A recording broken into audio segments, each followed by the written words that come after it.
नमस्कार दोस्तों। Graduation booster का आज का जो हमारा टॉपिक है वो है कर्वेचर। और कर्वेचर का मतलब है वक्रता।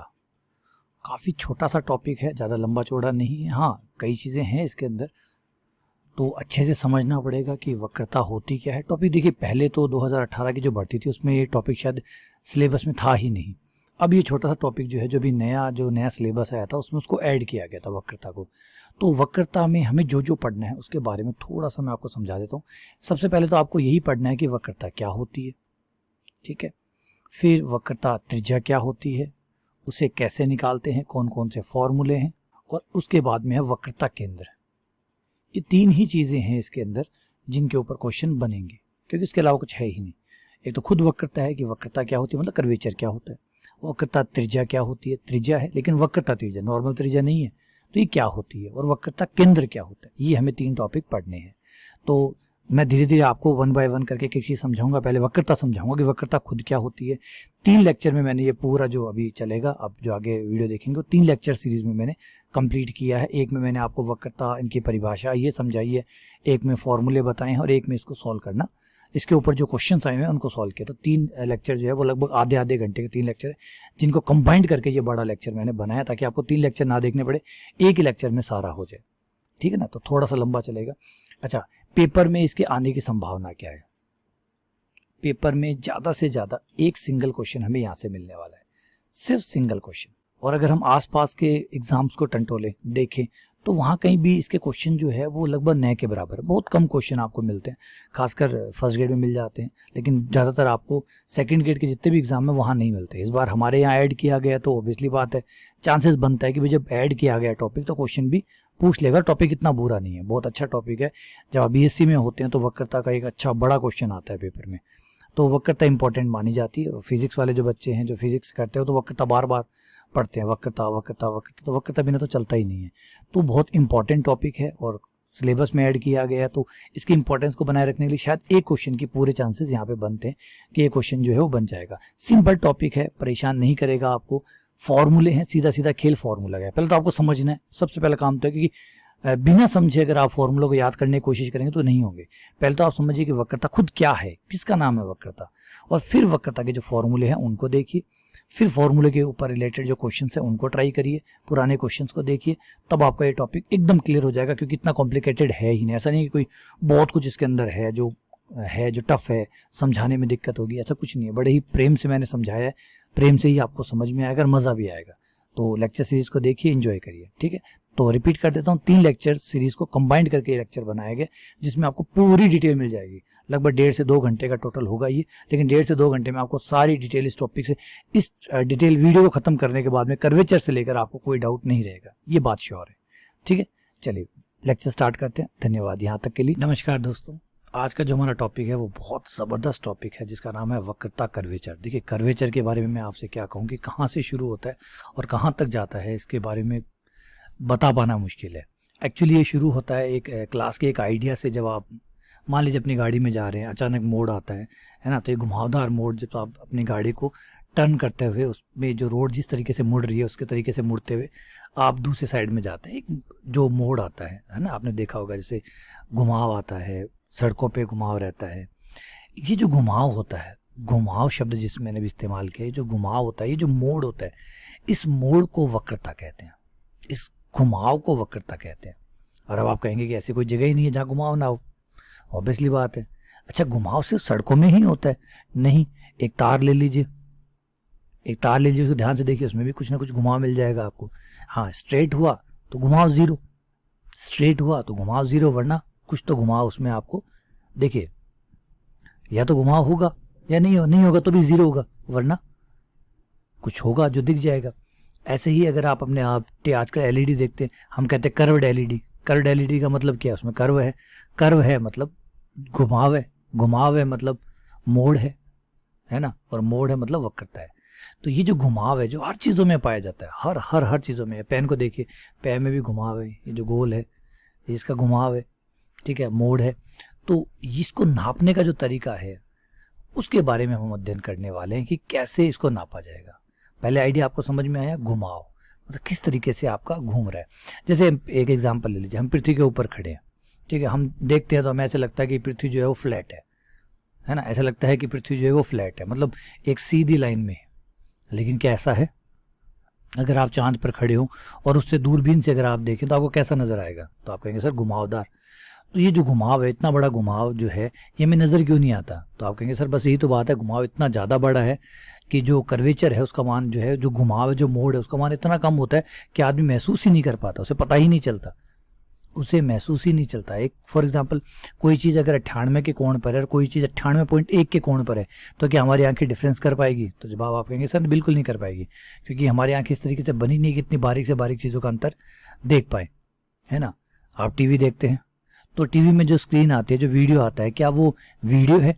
नहीं जी, वो वीडियो नहीं है। वो क्या है? वो पिक्चर्स है, फोटोएं हैं, जो पर सेकंड 20 से 25 30 फोटोएं आपके सामने डाली जाती है, तो वो आपको चलती हुई नजर आती है। कुछ वैसे ही जैसे मैजिशियन एक खेल दिखाता है, एक कॉपी में चित्र बने हुए होते हैं, जब वो कॉपी को, पन्नों को पलटता है तो आपको चित्र चलता हुआ नजर आता है। क्यों चलता हुआ नजर आया? क्योंकि उसने जितनी जल्दी से पेजेस को छोड़ने की जो रफ्तार थी वो 20 या 25 के आसपास थी, तो आपको वो जो है, फिर आपका दिमाग है वो डिफ्रेंशिएट नहीं कर पाता कि ये पन्ने जो है ये अलग अलग पेजेस है, बजाय वो उसको कंटिन्यूस में मान लेता है। क्योंकि हमारे लिए जो चीज़ें डिसकंटिन्यूस है, मतलब डिस्क्रीट है, टुकड़ों में है, वो टुकड़ों में तब तक रहती है जब उनकी एक निश्चित मात्रा के बाद में, जैसे मैंने फोटो के बारे में बताया कि अगर आप 1 सेकंड में 19 फोटो तक देख रहे हैं तो आप डिफ्रेंशिएट कर सकते हैं कि अलग अलग फोटो आ रही है। लेकिन जैसे ही 20 या 20 से ज़्यादा फोटो पर सेकंड आने लग जाए तो आपको वो फोटोएं, अगर वो कंटिन्यूस में है तो आपको वो चलती हुई नजर आती है। तो ये हमारी आंखों का है, हमारे दिमाग का असर है। तो कर्वेचर भी कुछ ऐसा ही है, पृथ्वी भी एक कर्व है, लेकिन उसके बावजूद भी हमें कर्वेचर नजर नहीं आता, कारण कर्वेचर का मान बहुत कम है। ठीक है, तो आज हम उसी के बारे में पढ़ने वाले हैं कि ये कर्वेचर होता क्या है, ये वक्रता होती क्या है, ये घुमाव होता क्या है, ये कोण होता क्या है, ये मोड़ क्या होता है। ठीक है, पहले इसको डिफाइन करेंगे, फिर उसके फॉर्मूले डिराइव करेंगे। डिराइव करने मतलब बताऊंगा कि ये फॉर्मूले ये आपके वक्रता में काम करेंगे। तो पहले आपको एक पूरी जो थ्योरी है वो आपके सामने रखूंगा, फिर उसके बाद में हम क्वेश्चन की बात करेंगे। ठीक है, चलिए सबसे पहले बात कर लेते हैं कि जिसके बारे में मैंने कहा था, वक्रता कुछ और नहीं, सरल भाषा में एकदम परिभाषा को बोले, एकदम सरल भाषा में, गणित का इस्तेमाल नहीं कर रहा हूँ। वक्र के किसी भी बिंदु पर मोड़, और एक इस मोड़ से भी ज़्यादा एक अच्छा शब्द है जो इंग्लिश में इस्तेमाल होता है, बैंड। याद है, ये बैंड है, हम कह देते हैं ना, खुद ही कह देते हैं हम कई बार कोई चीज़ें कि इसमें तो बैंड है। बैंड का मतलब मुड़ी हुई है। तो जो मोड़ है, मोड़ शब्द से बनता है मुड़ी हुई। तो ये जो मुड़ी हुई है वो कितनी मुड़ी हुई है उसको नापना ही, उसका जो मोड़ा है, जो घुमाव है, उसका जो मोड़ है, उसकी जो बेंडिंग है, वो कितना बेंड हुआ है, उस बेंडिंग को नापना ही तो वक्रता कहलाता है। तो वक्र के किसी भी बिंदु पर मोड़, और यहाँ पे थोड़ा सा परिभाषा पे गौर करिएगा, ये मैंने बहुत सिंपल परिभाषा लिखी है, एकदम सिंपल परिभाषा, ताकि आपको एकदम रियल टाइम से आप जो है उसको प्रैक्टिकली रूप से देख सके। कोई भी एक तार लीजिए, तार में देखिए कि तार ऐसे मुड़ा हुआ है, तो आप देखेंगे जो है वो घुमाव हो रहा है इस तरीके से। एक छोटा सा तार मैं शेप में बना देता हूँ, ये रहा। अब ये तार आप देखेंगे ये मुड़ा हुआ है, लेकिन अब इतना बोलने से काम थोड़ी चलता हुआ, मुड़ा हुआ है। अब ये लीजिए, ये एक तार हो रहा है, अभी आप कहेंगे सर ये थोड़ा ज़्यादा मुड़ा हुआ है। तो ठीक है, चल मान लीजिए आपने कहा कि ये कम मुड़ा हुआ है, मैंने मान लिया। आपने कहा कि सर ये ज़्यादा मुड़ा हुआ है, तो भी मैंने मान लिया। अब मुझे ये बताइए कि ये ज़्यादा है तो कितना ज़्यादा है, इस कम वाले से ये कितना ज़्यादा है। अब अटक गई ना गाड़ी अटक गई।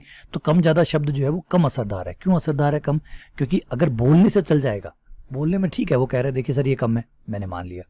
ये कहा ये ज़्यादा है, मैंने कहा ठीक है, लेकिन ये तो जानना चाहूँ कि ज़्यादा कितना ज़्यादा है, इससे इसके मुकाबले ये कितना ज़्यादा है, ताकि क्योंकि नंबर में हमें चीज़ें समझ में आती है। मैंने कहा कि ये आदमी कमाता है और ये आदमी से ज़्यादा कमाता है। अब ज़्यादा शब्द का क्या मतलब है? ये 5,000 कमाता है, वो 5,001 कमाता है। ये 5,000 कमाता है, वो 5 लाख कमाता है। ये 5,000 कमाता है, वो 5 करोड़ कमाता है। ये सब ज़्यादा ही ज़्यादा है, लेकिन समझ में आ रहा है कि ज़्यादा का फ़र्क। तो हम ये समझना चाहते हैं कि ज़्यादा में भी कितना ज़्यादा, तो भाई नंबर में बताओ।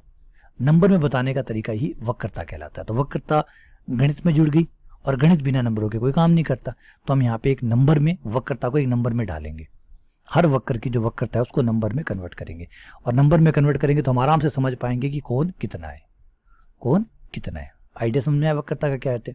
वक्रता का आइडिया है कि कोई भी वक्र के किसी बिंदु पे जो घुमाव है, जो मोड़ है, उस मोड़ का मापन करना कि वो मोड़ कितना है, उसको एक नंबर देना ताकि दूसरे से कंपेयर किया जा सके।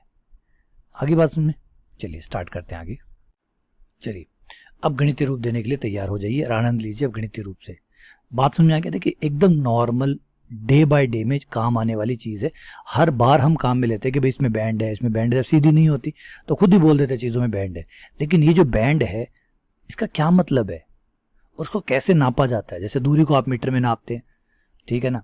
आटा अगर आप लेते हैं तो 10 किलो, 5 किलो, चीनी है 5 किलो, 3 किलो, 2 किलो, किलोग्राम में नापते हैं। दूरी को मीटर में नापते हैं, तेल को लीटर में नापते हैं, दूध को लीटर में नापते हैं। तो मात्रक है ना सबके, सबके कोई ना कोई मात्रक है। आप समझ जाते हैं कि वो क्या कहना चाहते हैं। तो सेम आप जो बैंड बोल रहे हैं, उस बैंड का भी तो कोई नंबर होना चाहिए कि भी इतना मुड़ा हुआ है, कम मुड़ा हुआ है। वो अपने आप पहचान लेगा। कम ज़्यादा बोलने की जरूरत नहीं है आपको, आप तो सिर्फ नंबर बोलिए, वो खुद समझ जाएगा कि ज़्यादा है कि कम है। ठीक है, तो आइए इसको नंबर देने की कोशिश करते हैं। सबसे पहले माना एक वक्र है y बराबर एफ एक्स, ये आपका वक्र है। का कोई बिंदु P ले लीजिए, P ले लीजिए जिसके निर्देशांक एक्स वाई है। वक्र लीजिए, पहली बात वक्र पे कोई बिंदु P लीजिए, ठीक है। ये लिया भैया वक्र, इस वक्र पे ये एक बिंदु लिया P, ठीक है। ध्यान से सुनिएगा बेटा, सारी बातें ध्यान से सुनिएगा। P पे स्पर्शरेखा खींचिए, P पे स्पर्शरेखा खींचिए, जो स्पर्शरेखा खींची गई है उस पर एक अभिलंब खींचिए। क्लियर है, खींच दिया आपने, कोई परेशानी नहीं है यहाँ पे। आप कहेंगे सर कोई परेशानी नहीं है। इसके पास में एक बिंदु की कल्पना कीजिए, चाहे बाईं ओर चाहे दाईं ओर, कोई दिक्कत नहीं है। बाईं ओर दाईं ओर जहाँ आपको ठीक लगे वहाँ मानिए।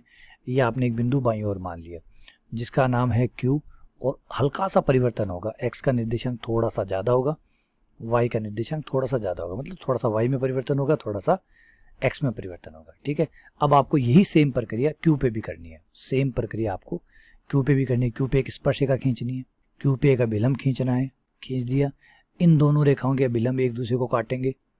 उस पॉइंट का नाम आप एक बार कुछ समय के लिए M रख लीजिए। रख लिया, कोई दिक्कत नहीं है। अब Q को जो है वो P की तरफ चलने दीजिए कि Q भैया P की तरफ चलिए। Q टेंड्स टू P करने पे कि Q भैया P की तरफ बढ़िए। तो जैसे ही Q P की तरफ बढ़ेगा, वो यहाँ से एक और बना देता हूँ, यहाँ आ गया मान लीजिए। यहाँ आते ही उस पर स्पर्शरेखा ये हो जाएगी और उसका जो अभिलंब है वो अब ये हो जाएगा, और वो आगे जाके ऊपर जाके काटेगा। तो जैसे जैसे Q P की तरफ जाता जाएगा, ये आपका जो अभिलंब है, इनका जो प्रतिच्छेद बिंदु है वो थोड़ा ऊपर चलता जाएगा। फाइनली वो जिस बिंदु पे जाके, जब Q P के पास एकदम नज़दीक पहुंच चुका होगा, तब आपका अभिलंब भैया जहाँ पहुंचेगा, तब जब आपका अभिलंब भैया जहाँ पे कट करेगा वो बिंदु C होगा। ये C बिंदु जो है ये P बिंदु के लिए वक्रता केंद्र कहलाता है। वक्रता केंद्र कहलाता है, सेंटर ऑफ कर्वेचर कहलाता है। क्या कहलाता है? Centre of curvature. Centre of curvature कहलाता है। ध्यान से बोलिए, जोर से बोलिए, क्या कहलाता है? सेंटर ऑफ कर्वेचर कहलाता है। और ये जो पूरी है, ये यहाँ तक की जो डिस्टेंस है पूरी P से लेकर C तक, PC, ये वक्रता त्रिज्या कहलाती है, रेडियस ऑफ कर्वेचर कहलाती है। वक्रता त्रिज्या, रेडियस ऑफ कर्वेचर क्या कहलाती है बेटा? Radius of curvature. क्या कहलाती है? Radius of curvature. आपने गौर किया, हमने P को हिलाया तक भी नहीं है, कोई हम पे आरोप ना लगाए, हमने P को हिलाया भी नहीं, P को कोई परेशान नहीं किया, Q को ही P की तरफ लेके गए हैं। तो ये P बिंदु के लिए वक्रता त्रिज्या है, जिसको रो द्वारा रिप्रेजेंट किया जाता है। रो किसके द्वारा? रो के द्वारा। ठीक है, ये इसका केंद्र हो गया सही। लेकिन अब यहाँ पे एक बात पकड़ लीजिएगा, P बिंदु का अपना घुमाव होगा, अपना मोड़ होगा, और P के पास में कोई और बिंदु लेंगे, उसका अलग होगा, उसका अलग होगा। जैसे ढाल याद है, ढाल आपने पढ़ी है, स्लोप पढ़ी है। स्लोप जो होती है, जो टेंजेंट आप ड्रॉ करते हैं, स्पर्शरेखा जो ड्रॉ करते हैं किसी भी पॉइंट पर, उसकी ढाल अलग अलग होती नहीं होती। इस बिंदु की अपनी ढाल होगी, इस बिंदु की अपनी होगी, इस बिंदु की। तो जैसे हर बिंदु की अपनी ढाल होती है, वैसे हर बिंदु का अपना कर्वेचर होता है। ठीक है, हर बिंदु का अपना कर्वेचर होता है, अपना रेडियस ऑफ कर्वेचर होती है, अपनी वक्रता केंद्र होता है। इसका वक्रता केंद्र यहाँ है, किसी और का कहीं और होगा, किसी और का कहीं और होगा, किसी और का कहीं और होगा। प्रत्येक बिंदु का अपना स्वयं का ही एक वक्रता केंद्र और वक्रता त्रिज्या होती है। तो यहाँ एक इंपॉर्टेंट लाइन, वक्र के प्रत्येक बिंदु का, हाँ अब हो सकता है दो बिंदु का सेम हो, इसमें में कोई परेशानी नहीं है, लेकिन हर बिंदु का होता है। वक्र के प्रत्येक बिंदु का वक्रता केंद्र और वक्रता त्रिज्या होती है। एम त्रिज्या होती है। त्रिज्या का मतलब वक्रता त्रिज्या से बेटा गलतफहमी ना कर लीजिएगा। वक्रता त्रिज्या होती है हर बिंदु की अपनी। ठीक है, इत्तेफाकन कभी संयोग बस दो बिंदुओं की बराबर भी हो सकती है, सेम वक्रता केंद्र भी हो सकता है। इत्तेफाक तो किसके साथ भी हो सकता है। तो ये इत्तेफाक है, कोइंसिडेंस है, सीरियस मत लीजिएगा, ठीक है। क्लियर हुआ आपको? अब आप कहेंगे सर आपने वक्रता त्रिज्या बता दी, वक्रता केंद्र बता दिया, वक्रता तो है ही नहीं, वक्रता शोर मचाए जा रहे हो। आइए वक्रता देखते हैं। वक्रता, कर्वेचर क्या होता है? ये घुमाव को, ये तो आपने त्रिज्या बता दी, ये तो दूरी बता दी। वक्रता को कैसे नापेंगे बेटा? वक्रता को हम नापेंगे 1/, वक्रता त्रिज्या से, 1/, वक्रता त्रिज्या से। जो वक्रता त्रिज्या है रो, उसको उल्टा कर दीजिए, 1 में भाग दे दीजिए, इससे जो आएगा वक्रता होगा। क्योंकि आप एक चीज समझिए, जब वक्र जो है जितना ज्यादा उसका घुमाव होगा, मोड़ जितना ज्यादा होगा, आर जो है, ध्यान दीजिए, जितना ज्यादा मोड़ होगा, जितना ज्यादा टेढ़ा होगा घुमाव, जैसे अभी ये है, इसमें देखिए घुमाव कम है, कम घुमाव है ना, तो इसकी जो रेडियस आप निकालेंगे तो रेडियस ज्यादा आएगी, ज्यादा रेडियस आएगी, ज्यादा घुमाव वाले की रेडियस कम आएगी। आइए समझा देता हूँ, नहीं समझ में आया तो कोई बात नहीं। ये रहा, ये कम घुमाव वाला ले रहा हूँ, पी पॉइंट लिया, ये यहाँ लिया एक, ये पी, ये यहाँ पे क्यू ले लिया, क्यू से लंब खींचा, यहाँ चला गया, ठीक है। अब थोड़ा सा घुमाव बढ़ा रहा हूँ मैं, घुमाव बढ़ा रहा हूँ। जैसे मैं घुमाव बढ़ाऊंगा, आपको क्या लगता है, अब जो इस पर स्पर्श रेखा होगी, पॉइंट यहीं ले लेता हूँ, इसी के सामने पी यहाँ ले लेता हूँ, इस पर जब स्पर्श रेखा खींचूंगा और जो अभिलंब खींचूंगा, अभिलंब ज्यादा, क्योंकि घुमाव ज्यादा है ना, घुमाव ज्यादा तो अभिलंब नीचे आ जाएगा, घुमाव कम होता है तो अभिलंब और ऊपर जाता है। देखिए इसका स्पर्श रेखा ये थी तो अभिलंब और ऊपर गया, इसमें घुमाव जितना ज्यादा हो जाएगा अभिलंब उतना ज्यादा होता जाएगा। ये देखिए ये स्पर्श रेखा जो है ये आएगी तो अभिलंब अंदर की तरफ आता जाएगा। तो ये देखिए, ये अब पिछली बार के मुकाबले त्रिज्या देखिए, पहले आपकी त्रिज्या इतनी थी वक्रता त्रिज्या, इस बार वक्रता त्रिज्या सिर्फ इतनी है, तो आपकी त्रिज्या घुमाव के साथ वक्रता त्रिज्या जो है वो कम होती है। वक्रता त्रिज्या कम होगी लेकिन घुमाव तो ज्यादा है, बताइए। अब जिसकी घुमाव, ध्यान सुनिए, जिसका घुमाव ज्यादा है उसकी वक्रता त्रिज्या कम है, घुमाव कम है वक्रता त्रिज्या ज्यादा है, तो उसका मतलब तो बंदा कंफ्यूज हो जाएगा, बंदा कहेगा यार घुमाव ज्यादा है वक्रता कम आ रही है। तो इसीलिए क्या किया, वक्रता त्रिज्या के उल्टा को वक्रता कहा गया। वक्रता त्रिज्या का जो उल्टा होता है वक्रता कहा, ताकि उल्टा उल्टा करके सीधा हो जाए। अब बताइए, वक्र का घुमाव ज्यादा होगा, घुमाव ज्यादा होगा तो वक्रता त्रिज्या कम आएगी, वक्रता त्रिज्या कम आएगी तो 1/, वक्रता त्रिज्या करने पर वक्रता ज्यादा आएगी, तो ज्यादा घुमाव मतलब ज्यादा वक्रता। तो कनेक्ट हो गए दोनों। देखिए बेटा, हमने डिफाइंड की है, ये हमने डिफाइंड किया, कोई ऊपर से देवी शक्ति नहीं आके डिफाइंड करके गई है। अब आप कहेंगे सर ऐसे कैसे डिफाइंड किया, कुछ और तरीका हो सकता था? बिल्कुल हो सकता था, और तरीके भी हो सकते हैं, और तरीके भी हो सकते हैं, कोई मना नहीं है, मना नहीं है। वक्रता को किसी ने डिफाइन किया, उन्होंने ऐसे डिफाइन किया, उन्होंने इस तरीके से चलाया, हमने उस तरीके को फॉलो किया। अब आप कहें नहीं हम वक्रता को इस तरीके से नहीं मानना चाहता, तो इसमें कोई प्रॉब्लम ही नहीं है। जैसे वो आप कहते हैं मुझे फुटबॉल पसंद नहीं है, कोई बात नहीं, क्रिकेट खेल लीजिए। आपको मुझे तो क्रिकेट ही पसंद नहीं है, फुटबॉल भी पसंद नहीं है, वॉलीबॉल भी नहीं है, ये भी नहीं है, तो एक काम करो खुद का गेम बना लो भाई, बात खत्म। जब खुद का गेम बनाओगे तो आपको बाकी गेम पसंद आने लग जाएंगे। क्यों? क्योंकि आपको समझ में आएगा कि गेम में कोई बुराई नहीं होती, अपने अपने नियम होते हैं, अपने अपने तरीके से खेला जाता है, ठीक है ना। तो वक्ता को हमने इस तरीके से परिभाषित किया। परिभाषा पे सवाल मत उठाइएगा, अगर परिभाषा पे सवाल उठा रहे हैं तो फिर आप एक काम करिए, अपने हिसाब से कुछ और परिभाषित कर लीजिए, कोई दिक्कत नहीं है, मत मानिए, मत मानिए, कोई दिक्कत नहीं है इसमें। तो चले आगे बढ़े, यहाँ तक तैयार हो आप लोग, क्लियर हो? आ जाइए, अब वक्रता त्रिज्या निकालने की बारी करते हैं, कूद पड़ते हैं कि कैसे निकलती है वक्रता त्रिज्या। वक्रता त्रिज्या ज्ञात करना, how to find radius of curvature, how to find radius of curvature. ये डिपेंड करता है कि आपके पास वक्र कौन सा है। मैं सारे वक्र को आपको करवा के दिखाता हूँ 1 बाय 1 करके। सबसे पहला, यदि वक्र नेज समीकरण है, यदि वक्र नेज समीकरण में दिया गया है। अभी नेज समीकरण क्या होते हैं? जिसे कहते हैं हम इंट्रिंसिक, ऐसी इक्वेशन जिसको एस और साई के पदों में लिखा जाता है। अगर आपके कर्व की इक्वेशन एस और साई के पदों में, एस फॉर चाप की लंबाई, साई स्पर्श कोण, एंगल ऑफ टेंजेंट, साई कौन है? एंगल ऑफ टेंजेंट, और एस क्या है? चाप की लंबाई, S length of the arc, length of the arc, Sai क्या है? एंगल ऑफ टेंजेंट, एस चाप की लंबाई, लेंथ ऑफ आर्क, चाप की लंबाई, एंगल ऑफ टेंजेंट। आइए दोनों चीजें ही मैं आपको दिखा देता हूँ कि क्या होता है। मान लीजिए ये आपका कर्व है, कोई भी एक कर्व ले लेते हैं, एक कर्व ले लेते हैं, ये हमने कर्व ले लिया, इस कर्व पे कोई भी एक पॉइंट लीजिए, ये पॉइंट ले लिया P। तो क्या होता है, P के जो कोऑर्डिनेट्स हैं वो इस तरीके से लिखे जाते हैं कि किसी भी एक सिरे से, कोई भी एक सिरा आप इस पे ले लीजिए जहाँ से आपकी चाप शुरू हुई है, या जहाँ शुरू नहीं भी, कोई भी स्थिर बिंदु लेना होता है, कोई भी स्थिर बिंदु, कोई जरूरी नहीं कि आप एंड पॉइंट ही लें, बीच में कोई पॉइंट ले लीजिए, बस किसी बिंदु से स्टार्ट करना है। ए ले लिया, ए से लेकर पी तक जो इसकी लेंथ ऑफ आर्क है एस, वो आपको बतानी है। और उस पी पॉइंट पर अगर हम एक टेंजेंट ड्रॉ करें, स्पर्श रेखा बनाए, तो ये जो स्पर्श रेखा जो कोण बनाती है एक्स एक्स के साथ साई, वो बताना। तो पी के कोऑर्डिनेट हो गए एस और साई।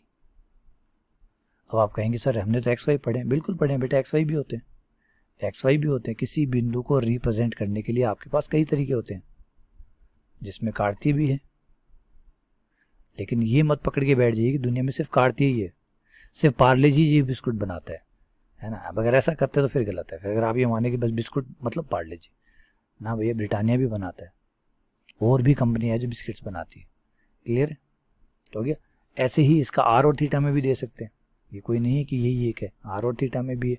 अगर आप इसको मूल बिंदु से मिला दें तो ये जो डिस्टेंस है ये आर कहलाती है, और ये जो कोण है ये थीटा कहलाता है। तो आप इसी बिंदु के कोऑर्डिनेट को आर थीटा में भी लिख सकते हैं, इसी बिंदु के कोऑर्डिनेट एक्स वाई में भी लिख सकते हैं। तो ये अलग अलग प्रारूप है, अलग अलग तरीके हैं लिखने के। फिलहाल मैं आपका नेज की बात कर रहा हूँ। अगर नेज में लिखा हुआ है तो आप जो रो है, किसी भी पॉइंट पी के लिए अगर आपको रो निकालना है, तो रो मतलब वक्रता त्रिज्या, तो वो हो जाएगा डी एस बट्टा डी साई। चाप का साई के साथ अवकलन कर दीजिए, ये आपको वक्रता त्रिज्या मिल जाएगी। फिर आपको वो जो बिंदु जिस पे निकालने है वो बिंदु रख दीजिएगा, उस बिंदु पे आपको रो मिल जाएगा। क्लियर है? चलिए एक एग्जांपल कर लेते हैं। एस बराबर सी टेन साई, ये आपका कर्व है। और जानते हैं ये कर्व कौन है? ये है कैटनरी। इस कर्व का नाम होता है कैटनरी। बहुत फेमस कर्व है, बहुत अच्छा कर्व है कैटनरी। कैटनरी क्या होता है? जो आप कपड़े बांधने वाली तनी होती है ना, तनी जिसपे आप अपने कपड़े सुखाते हैं, उस तनी को देखा है आप? उस तनी को एकदम टाइट बांधते हैं। जिस दिन तनी आप टांगते हैं उस दिन पूरा जोर लगा के हम तनी को इस तरीके से टांगते हैं। लेकिन वो तनी थोड़े दिनों बाद में गुरुत्वाकर्षण के कारण, क्योंकि तनी में भार तो होगा ही होगा, तो गुरुत्वाकर्षण के कारण वो जो तनी होती है वो कुछ इस तरीके से लटक जाती है। ये तो थी स्ट्रेट लाइन, और हो जाती है ये, और ये जो कर्व बनता है इस कर्व को कैटनरी कहते हैं। ठीक है ना? तो चलिए कैटनरी की वक्रता त्रिज्या निकालते हैं। क्या करना होगा? अवकलन करना होगा। किसके साथ? साई के साथ। D s over D Sai बराबर सी, टेन का हो गया, आपका रो आ गया। रो बराबर आया सी। आप कहेंगे सर ये तो कुछ आया नहीं है, ये तो खाली फॉर्मूला है। हाँ जी बेटा, बिल्कुल फॉर्मूला है। आपको जिस पॉइंट पे भी निकालना हो साई का मान रख दीजिएगा, रो निकल जाएगा। हम तो जनरल फॉर्मूला बना के दे रहे कि भैया ये रहा, जिस भी बिंदु की निकालनी हो वो उसमें रख दीजिएगा, निकाल लीजिएगा। फॉर एग्जाम्पल आपने कहा कि सर मुझे 45 डिग्री पे निकालना है, मुझे 30 पे निकालना है, बोलिए कितने पे चाहिए आपको? अगर आपको 45 पे चाहिए तो साई बराबर पाई बाई 4, आपकी हर इच्छा सर आंखों पर। पाई बाई 4 रखते ही सेक पाई बाई 4 का मान होता है अंडूर दो का स्क्वायर, ठीक है, बराबर वक्रता त्रिज्या। ये जो पाई बाई 4 वाला पॉइंट है जिसपे स्पर्श कोण पाई बाई 4 है, उस पर वक्रता त्रिज्या 2c के बराबर है। ठीक है, आगे चलिए और एक एग्जाम्पल कर लेते हैं। एस बराबर a log sec psi plus tan psi, तो डी एस बटा डी साई निकाल लीजिए। ए लोग का हो जाएगा 1 बटा sec psi plus tan psi, फिर सेक का कर दीजिए sec x tan x, tan का sec square psi. Sec psi common लेके आप काटेंगे, कट जाएगा, ऊपर नीचे वाला आराम से बड़े प्रेम से कटेगा, क्योंकि जैसे आप कॉमन निकालेंगे tan psi plus sec psi, ये भी tan psi plus sec psi, ये कट जाएगा, ये आपका आंसर आ गया, ये आपका रो आ गया। अब किसी भी पॉइंट पे निकालना हो तो वो पॉइंट रख दीजिएगा और आपका आंसर आपको मिल जाएगा। क्लियर हुआ? तो यह है वक्रता त्रिज्या का फॉर्मूला। कब? उस केस में जब आपका समीकरण नेज समीकरण हो, इंटर्नशिक इक्वेशन दी गई हो एस और साई के पदों में, तब आप इस तरीके से निकालेंगे। अब बात करेंगे आगे कार्तीय रूप की, तो फिलहाल यहाँ तक तो आपको कोई परेशानी नहीं है? ठीक है, चलिए फिर आगे बढ़ते हैं। नंबर 2, कार्तीय वक्रों के लिए, जो कार्टेशियन फॉर्म है उनके लिए वक्रता त्रिज्या के लिए वक्रता त्रिज्या कैसे ज्ञात करते हैं, ध्यान से देखिए और समझिए। कार्तीय रूप होने का मतलब है इस बार आपका कार्टेशियन फॉर्म होगा, मतलब एक्स वाई फॉर्म होगा। Cartesian form means x y form, x comma y form. तो इस फॉर्म के लिए जो रो निकलता है उसका फॉर्मूला, रो बराबर थोड़ा सा बड़ा होता है 1 plus d y by d x, d y by d x का स्क्वायर पूरे की पावर 3/2, पूरे की पावर 3/2 बटे d two y by d x square, ये आपका फॉर्मूला होता है। ठीक है। इसे छोटा रूप भी आप देख सकते हैं वाई डैश नाम देके, जैसे ये हो गया 1 प्लस y1, y1 मतलब एक बार अवकलन का स्क्वायर y1 का स्क्वायर, लिखने में छोटा लगेगा आपको, फिर की पावर 3/2 बटा y2। आप समझ गए, y1 का मतलब है x एक बार अवकलन, y2 का मतलब 2 बार अवकलन। तो ये है रो का फॉर्मूला कार्तीय वक्र के लिए, ठीक है। चलिए क्वेश्चन कर लेते हैं जिससे समझ में आ जाए।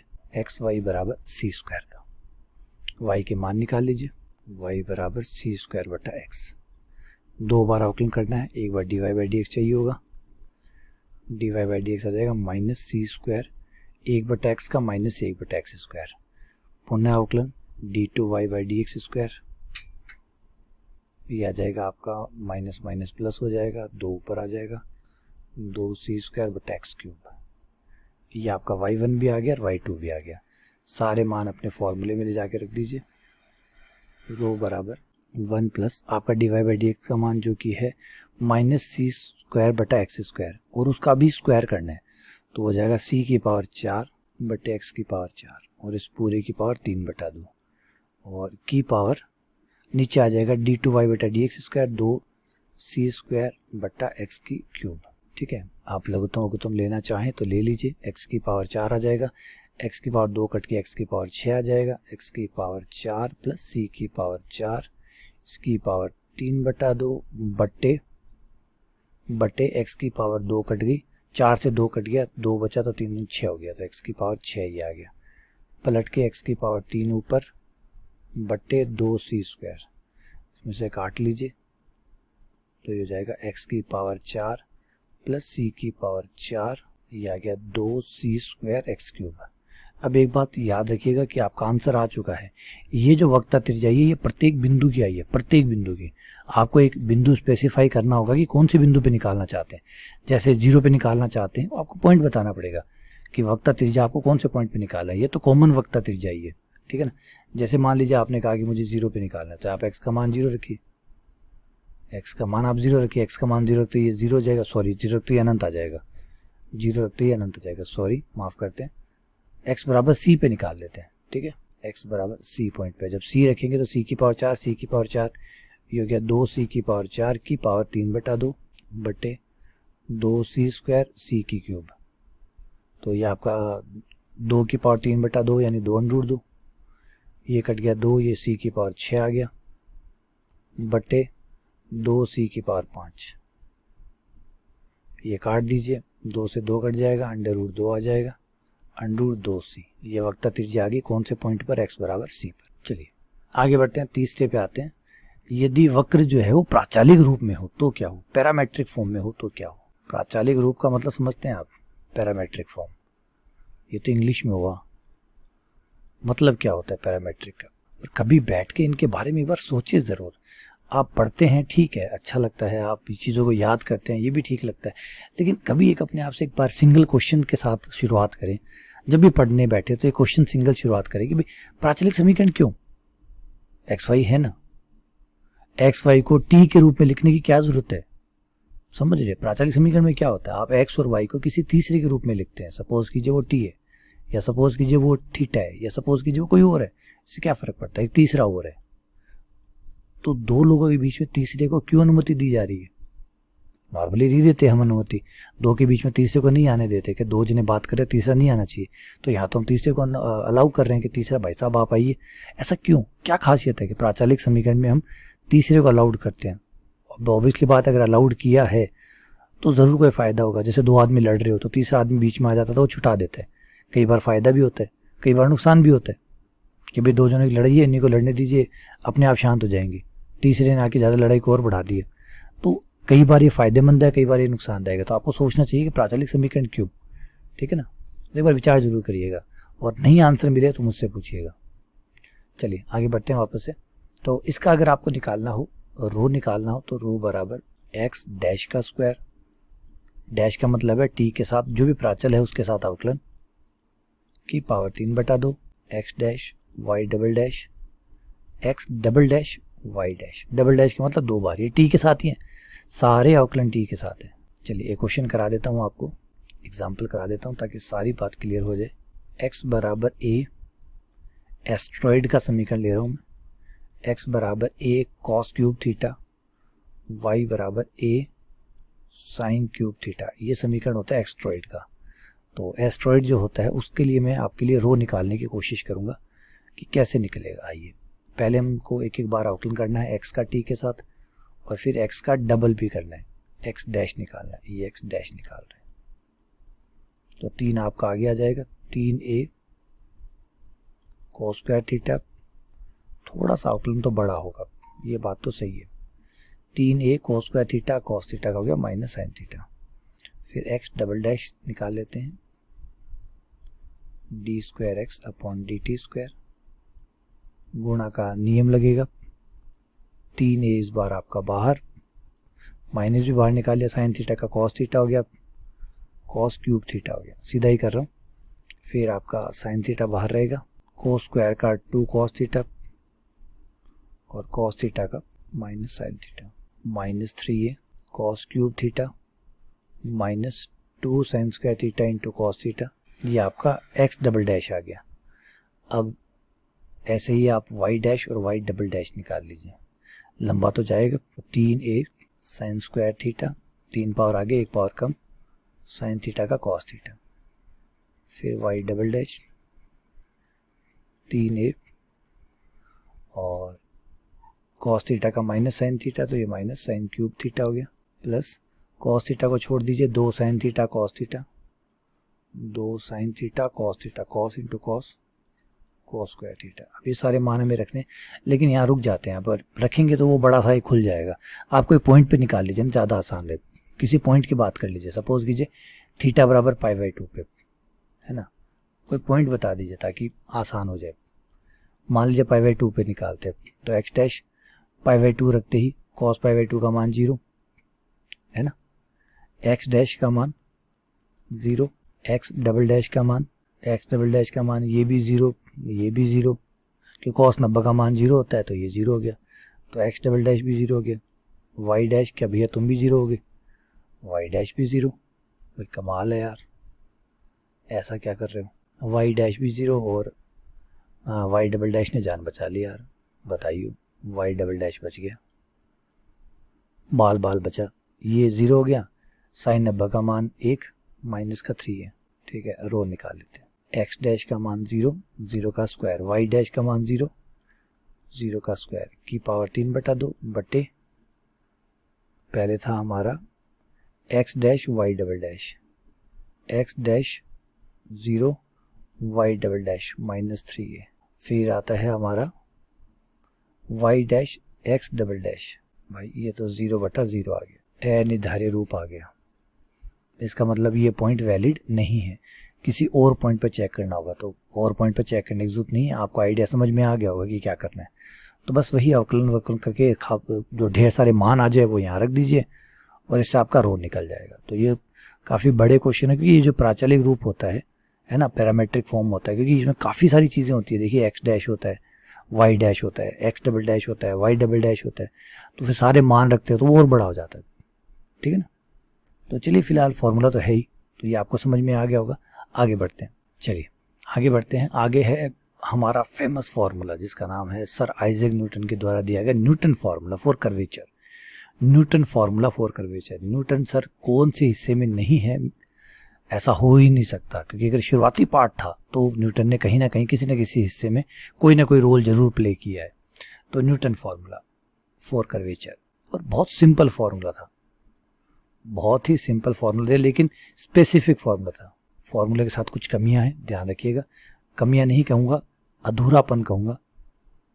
अधूरापन भी सही शब्द नहीं है, बेहतर ये है कि स्पेसिफिक फार्मूला है, मतलब एक पर्टिकुलर केस को ही कवर करता है। अगर आपका वक्र मूल बिंदु से गुजरता है, वक्र मूल बिंदु से गुजरता है, एक बात, पहली बात, तथा यानी आपका ओरिजिन से आपका जो कर्व है वो गुजरना चाहिए, तथा स्पर्शरेखा मूल बिंदु पर स्पर्शरेखा एक्स एक्स होनी चाहिए, मूल बिंदु पर खींची गई स्पर्शरेखा एक्स एक्स होनी चाहिए, खींची गई स्पर्शरेखा एक्स एक्स हो।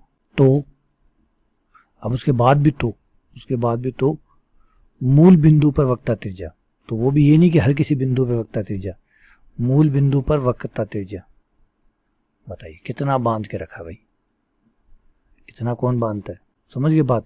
एक तो मूल बिंदु से वक्र जाना चाहिए, मूल बिंदु पे खींची गई स्पर्शिका एक्स एक्स होनी चाहिए, फिर मूल बिंदु पे ही वक्रता त्रिज्या का जो फॉर्मूला है वो है छोटा सा, बस फॉर्मूले की खाली इतनी प्यारी बात है, फॉर्मूला नन्ना सा प्यारा सा है। सबसे छोटा फॉर्मूला आपको वक्रता में ये मिलेगा, स्क्वायर बटा 2y। देखिए इससे छोटा क्या हो सकता है। तो एग्जाम्पल लेके इसको ट्राई करवा देता हूँ, आपको समझा देता हूँ कि कैसे काम करता है। लेकिन शर्तों को याद रखिएगा, शर्तों में कोई भी निगोशिएशन नहीं चलेगा। बिल्कुल आपका जो भी वक्र है वो मूल बिंदु से जाना चाहिए, तो ऐसा ही वक्र चूज करना पड़ेगा जो मूल बिंदु से जाता हो, क्योंकि अगर मूल बिंदु से ना गया तो ये फॉर्मूला काम नहीं करेगा। नंबर 1 मूल बिंदु से जाता हो, तो ये रहा मूल बिंदु से जाता हुआ। ये परवलय ले लीजिए, मूल बिंदु से जाता है, परवलय है एक्स स्क्वायर बराबर 4y, ये मूल बिंदु से जाता है, तथा मूल बिंदु पे खींची गई स्पर्शिका एक्स एक्स ही है, साफ दिख रहा है, क्लियर है। तो मूल बिंदु पे जो वक्रता त्रिज्या है वो मैं निकाल देता हूँ, और वो बराबर limit y tends to 0, x square का मान 4y, जैसे फॉर्मूला एक्स स्क्वायर बटा 2y है, लेकिन इसका समीकरण एक्स स्क्वायर बटा 4y है, तो एक्स स्क्वायर की जगह 4y रख सकते हैं। तो 4y बटा 2y, ये कट गया y से y, 2 आ गया। लिमिट y बचेगा नहीं, तो लिमिट काय के रखेंगे, तो आंसर आ गया 2। तो वक्रता त्रिज्या आ गई 2। कितना आसानी से आ गया, हंसते हंसते आंसर आ गया। तो यही खासियत है, ठीक है। चलिए इसके बाद में इसी का एक स्पेशल केस ध्रुव में भी है। अगर आपका वक्र r और थीटा में है तो आपको इसका एक स्पेशल केस उसमें भी मिल जाएगा।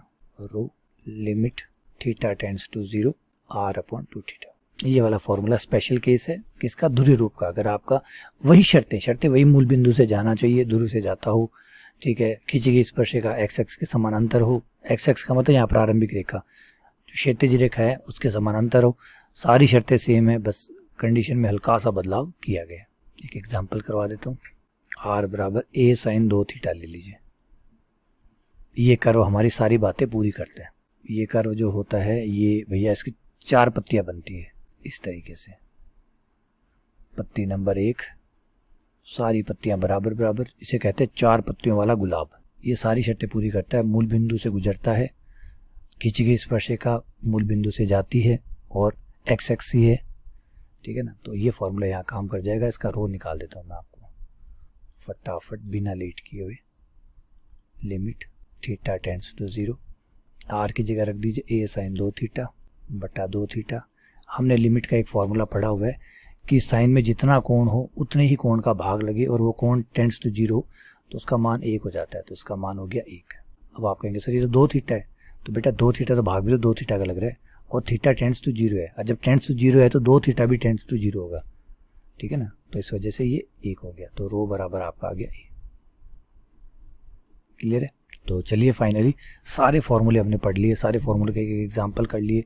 तो ये कर्वेचर वाला जो आइडिया है उम्मीद करता हूँ ये आपको अच्छे से समझ में आ गया होगा, कोई प्रॉब्लम इसमें नहीं होगी, ठीक है। चलिए बाकी ब्रेक देते हैं इस लेक्चर को, अगले लेक्चर में से जुड़े कुछ और प्रॉब्लम्स और सॉल्व ट्राई करेंगे ताकि और कंसेप्ट क्लियर हो। धन्यवाद। नमस्कार दोस्तों, वक्रता में आगे बढ़ने से पहले कुछ नए टर्म्स, कुछ नए शब्दावली जो है उनको शामिल कर लेते हैं, कुछ नई चीज़ें जान लेते हैं ताकि आगे का जो हिस्सा है, आगे की जो यात्रा है वो थोड़ी सी आसान हो सके। कई नए नाम हैं, कई नई चीज़ें हैं, जैसे लास्ट लेक्चर में भी आपने नाम देखे नेज समीकरण, ठीक है, और उसके बाद में अब एक नया इक्वेशन और देखेंगे पेडल इक्वेशन, पादिक समीकरण। तो इस तरीके से कई नाम, कई चीज़ें बीच में आती है, तो सारी चीज़ें एक ही डायग्राम के अंदर समझ लेते हैं क्योंकि सब इंटरकनेक्टेड है, सब की सब इंटरकनेक्टेड है, एक फॉर्म को दूसरी फॉर्म में कन्वर्ट किया जा सकता है, सब आपस में जुड़े हुए हैं। तो चलिए स्टार्ट करते हैं। कुछ महत्वपूर्ण शब्दों के अर्थ कौन कौन से, वो आपको डायग्राम में मिलते जाएंगे एक एक करके, ध्यान से देखिए। मान लीजिए ये आपका एक कर्व है, ठीक है, ये आपका कोई कर्व है, इस कर्व पे आप एक पॉइंट बनाइए P। थोड़ा ध्यान से देखिएगा, यहाँ पे पूरे समझिएगा कहानी को। ये पॉइंट P है, इस पॉइंट P के आप कोऑर्डिनेट कार्तीय रूप में लिख सकते हैं, कार्टेशियन फॉर्म में लिख सकते हैं। मूल बिंदु से दूरी एक्स एक्स पे दूरी x, वाई एक्स पे दूरी y, तो इस पॉइंट के कोऑर्डिनेट हो गए x एंड y, ठीक है। ये कार्टेशियन फॉर्म हो गया। लेकिन कार्टेशियन फॉर्म के अलावा एक फॉर्म और है, पादिक फॉर्म, एक और है ध्रुवीय रूप, एक और है नेज रूप। तो आप सोचेंगे सर एक साथ बहुत सारे रूप, हाँ जी बिल्कुल बहुत सारे रूप, लेकिन सब के सब, जैसे गूगल मैप भी है, एप्पल का भी एक मैप है, ठीक है, माइक्रोसॉफ्ट के पास भी एक मैप है, तो मैप बहुत सारे, ये सारे मैप करते क्या, रास्ता बताते हैं, है ना, चाइना के पास अपना खुद का पर्सनल मैप है। तो ये इतने सारे मैप के जो है ऐप है, उसके बावजूद सब करते क्या है, पहुंचाते हैं कहाँ से, जहाँ से आप शुरू करते हैं, जहाँ आप जाना चाहते हैं। तो पी पॉइंट्स को ही बता रहे हैं, अलग अलग तरीके से बता रहे हैं, लेकिन बता पी के बारे में रहे हैं। ये जो पी पॉइंट है इसकी ही चर्चा चल रही है। अब इस पी पॉइंट को अगर मैं मूल बिंदु से मिला दूं, ठीक है, इसको ध्रुवांतर रेखा कहते हैं। कौन सी रेखा कहते हैं? ध्रुवांतर रेखा। जैसे ओ बिंदु है, ओ बिंदु के दो नाम होते हैं, एक होता है मूल बिंदु, जब आप काटते रूप में होते हैं तो आप इसे मूल बिंदु कहते हैं, काटते रूप यानी एक्स वाई की बात कर रहे होते हैं तब आप इसे मूल बिंदु कहते हैं। लेकिन जब आप ध्रुवीय रूप की बात कर रहे होते हैं तो इसे ध्रुव कहते हैं, पोल कहते हैं, और ओरिजिन, ठीक है। अब ये पॉइंट पी से लेकर ओ तक की जो डिस्टेंस है ये आर कहलाती है, ये आर कहलाती है, और ये जो एंगल बना रही है ये थीटा कहलाता है। और इस पॉइंट पी का जिसके कोऑर्डिनेट एक्स वाई की फॉर्म में हमने लिखे थे, उसी कोऑर्डिनेट को हम आर और थीटा में लिख सकते हैं। ये इक्विवेलेंट है, इक्वल नहीं है, इक्विवेलेंट है। मतलब वही काम करेंगे जो एक्स वाई करेंगे, वही काम आर थीटा करेंगे। अब आप ये नहीं कह सकते एक्स बराबर आर है, वाई बराबर थीटा, ना, ऐसे बराबर नहीं है। लेकिन एक्स वाई क्या कर रहे हैं, बस वही काम आर थीटा करेंगे। ये क्लियर हो गया यहाँ पे। अब तीसरा जो फॉर्म है वो इम्पॉर्टेंट है, उसे समझिए। अगर हम इसके ऊपर एक स्पर्शरेखा खींचे, इस पी पॉइंट के ऊपर अगर एक स्पर्शरेखा खींचे, और वो जो स्पर्शरेखा है वो इस तरीके से जाए, एक्स एक्स के साथ साई कोण बनाए, इसे स्पर्श कोण कहते हैं, और ये स्पर्शरेखा कहलाती है। कौन सी रेखा कहलाती है? स्पर्शरेखा, टेंजेंट, ये टेंजेंट कहलाती है, स्पर्श रेखा कहलाती है पॉइंट पी पर, और ये स्पर्श कोण कहलाता है, स्पर्श। अब इस स्पर्श रेखा पर जब आप मूल बिंदु से लंब डालते हैं, अब आपको इस पर मूल बिंदु से लंब डालना है, ये आपने इसके ऊपर मूल बिंदु से लंब डाला, तो ये जो लंब दूरी है ये पी कहलाती है, लंबिक दूरी, ये पी कहलाती है। अब इसी पॉइंट के कोऑर्डिनेट आप आर और पी के रूप में भी देख सकते हैं। आर का मतलब है ध्रुवांतर दूरी, पी का मतलब है लंबिक दूरी, लंब डाली गई दूरी। तो इसी बिंदु के निर्देशांक आप आर और पी में भी लिख सकते हैं। आर और पी भी आपको ये बताएंगे कि पॉइंट का है। अभी थोड़ा सा अजीब लगेगा, सर आर और पी कैसे बताते हैं? बिल्कुल आर और पी बताते हैं। किसी जो कोई कर्व है, उस कर्व के लिए प्रत्येक पॉइंट के लिए अपना एक आर होगा, अपना एक पी होगा, ठीक है ना। ये सिर्फ देखने का नजरिया है। बाकी दो हो गए, तीसरा हो जाता है चाप की लंबाई वाला, जिसे नेज समीकरण कहते हैं। अगर आप किसी फिक्स पॉइंट से, मान लीजिए ये पॉइंट फिक्स है, ए पॉइंट, यहाँ से आप चाप की लंबाई नाप रहे हैं, ये हो गया आपकी एस, और ये कोण हो गया साई, तो इसी का ही एक और रूप हो सकता है एस साई। ये है चार अलग अलग रूप, जिसमें से इसको काटती रूप कहते हैं, इसको पोलर यानी ध्रुवीय रूप कहते हैं, इसको पैडल इक्वेशन पादिक समीकरण कहते हैं, इसको नेज यानी इंट्रिंसिक इक्वेशन कहते हैं। और सबके सब किसके बारे में बता रहे हैं? पी पॉइंट के बारे में बता रहे हैं। ऐसा नहीं है कि कोई पी के अलावा किसी और बिंदु की बात कर रहा है, सबके सब पी बिंदु की ही बात कर रहे हैं, लेकिन अलग अलग तरीके से, अलग अलग तरीके। जैसे आप किसी भी धर्म में चले जाइए, हर धर्म के पास अपनी कहानी है, वो कहानियाँ सुनाता है शिक्षा देने के लिए। शिक्षा देने का तरीका क्या है? कहानियों के जरिए सुनाता है। तो हर किसी के पास अपनी अपनी कहानी है, लेकिन मकसद क्या है? सही दिशा दिखाना। तो कुछ यहाँ पे भी वही है, वो दिशा ही दिखा रहे हैं आपको। एक्स वाई अपने तरीके से दिशा दिखा रहा है, आर थीटा अपने तरीके से दिशा दिखा रहा है, आर पी अपने तरीके से ऐसा ही है, और सब पहुंचा के आ रहे हैं ईश्वर के पास। और ईश्वर यहाँ कौन है? पी। सब पी के पास ही पहुंचा रहे हैं। अलग अलग तरीके हैं पहुंचाने के, लेकिन पहुंचना पी पर ही। तो हो गया क्लियर ये। अब कुछ कोणों के विज्ञान और समझ लेते हैं। ये जो स्पर्श रेखा है और ये जो ध्रुवांतर रेखा है, मतलब जो ऑरेंज वाली लाइन है और जो व्हाइट वाली लाइन है, इसके बीच में जो एंगल बनता है उसको फाई कहते हैं। इस एंगल को फाई कहते हैं। ये इन दोनों के बीच में जो एंगल बनता है, स्पर्श रेखा और ध्रुवांतर रेखा के बीच बनने वाले कोण को फाई कहते हैं। और हमें त्रिभुज नियम के अनुसार पता है कि आंतरिक दो कोणों का योग एक बाह्य कोण के बराबर होता है। तो इसलिए इन तीनों कोणों में ध्रुवांतर कोण जो ध्रुवांतर रेखा बनाती है, ध्रुवांतर और स्पर्श रेखा के बीच का कोण फाई, इन दोनों का जोड़ बराबर होता है स्पर्श कोण साई। थीटा प्लस फाई बराबर साई, ये हमेशा सत्य है। प्रत्येक बिंदु पर ये काम करता है, क्योंकि प्रत्येक बिंदु पर, हर बिंदु पे कोई ना कोई ध्रुवांतर रेखा होगी, वो थीटा कोण बनाएगी। हर बिंदु पे एक स्पर्श रेखा होगी, वो साई कोण बनाएगी। जब दो रेखाएं होंगी तो उनके बीच में कोण भी होगा, वो फाई होगा। तो थीटा प्लस फाई बराबर साई होगा। ये रूल हमेशा काम करता है। क्लियर है? यहाँ तक आपको कोई दिक्कत नहीं? एकदम क्लियर है ना? चलिए छोटे छोटे रिलेशन कुछ और तैयार कर लेते हैं। ये आ गया ओ पी, इस पॉइंट का नाम हम क्यू रख लेते हैं। एक बार इस पॉइंट का नाम मैंने क्यू रख लिया, तो मुझे एक ट्राइंगल मिल गया ओ पी क्यू, जो कि राइट एंगल ट्राइंगल है। राइट एंगल कैसे हुआ? ये देखिए, ये 90 डिग्री का कोण है यहाँ पे, ये राइट एंगल ट्राइंगल हो गया। तो यहाँ से ये जो आर और पी है, और ये फाई कोण आप यहाँ ले लीजिए, ये फाई कोण हो गया। तो आर और पी, आप देखिए फाई यहाँ ले रहे हैं तो कोण के सामने एक भुजा लंब होती है, ये लंब हो गया। 90 डिग्री के सामने भुजा कर्ण होती है, तो पी बटा आर क्या हो गया, साइन हो गया। पी बटा आर बराबर साइन फाई। कोण के सामने की भुजा, जो भी कोण आप लेते हैं त्रिभुज में, अब आप ये वाला कोण नहीं ले सकते क्योंकि ये त्रिभुज में है ही नहीं। त्रिभुज आपका कौन सा है, ओ पी क्यू। या तो ये कोण होगा या ये वाला पूरा कोण होगा, ये इतना आधा नहीं चलेगा, या तो पूरा होगा, पूरा है नहीं हमारे पास, फाई हमारे पास है। तो इस कोण के सामने एक भुजा लंब होगी, 90 डिग्री के सामने एक भुजा कर्ण होगी, तो पी बटा आर बराबर साइन फाई, पी बराबर आर साइन फाई। ये एक रिलेशन होता है इनके बीच में, ठीक है। कुछ और रिलेशन भी है इनके बीच में, वो भी देखिए। 1/p², किसी भी कर्व के लिए 1/p² बराबर होता है 1/r² plus 1/r² dr/d theta का स्क्वायर। ये रिलेशन भी पी और आर और थीटा के बीच में हमेशा काम करता है। पी हो, आर हो और थीटा हो, इनके बीच में ये रिलेशन काम करता है। तो ये कुछ बेसिक चीज़ें हैं जो मैं आपको समझाना चाहता था, जिनका मैं आगे इस्तेमाल भी करूँगा। ये क्या क्या है, कौन कहाँ होता है, किसके साथ रिलेशन रहता है। तो उम्मीद करता हूँ कि ये बेसिक बातें आपको समझ में आ गई होगी, ठीक है। चलिए अब वक्रता वाले आइडिया को आगे बढ़ाते हैं। और पिछले वक्र जो हमने पढ़ा था उसमें हमने एक ध्रुवीय वक्र के लिए जो है उसके लिए वक्रता त्रिज्या का जो फॉर्मूला है वो डिराइव करते हैं, मतलब पढ़ते हैं, डिराइव नहीं करेंगे। ध्रुवीय वक्र के लिए वक्रता त्रिज्या, ध्रुवीय वक्र के लिए वक्रता त्रिज्या। ध्रुवीय वक्र का मतलब अगर आपका वक्र आर और थीटा के रूप में, आर और थीटा के फॉर्म में कोई कर्व है तो पोलर फॉर्म में हो गया।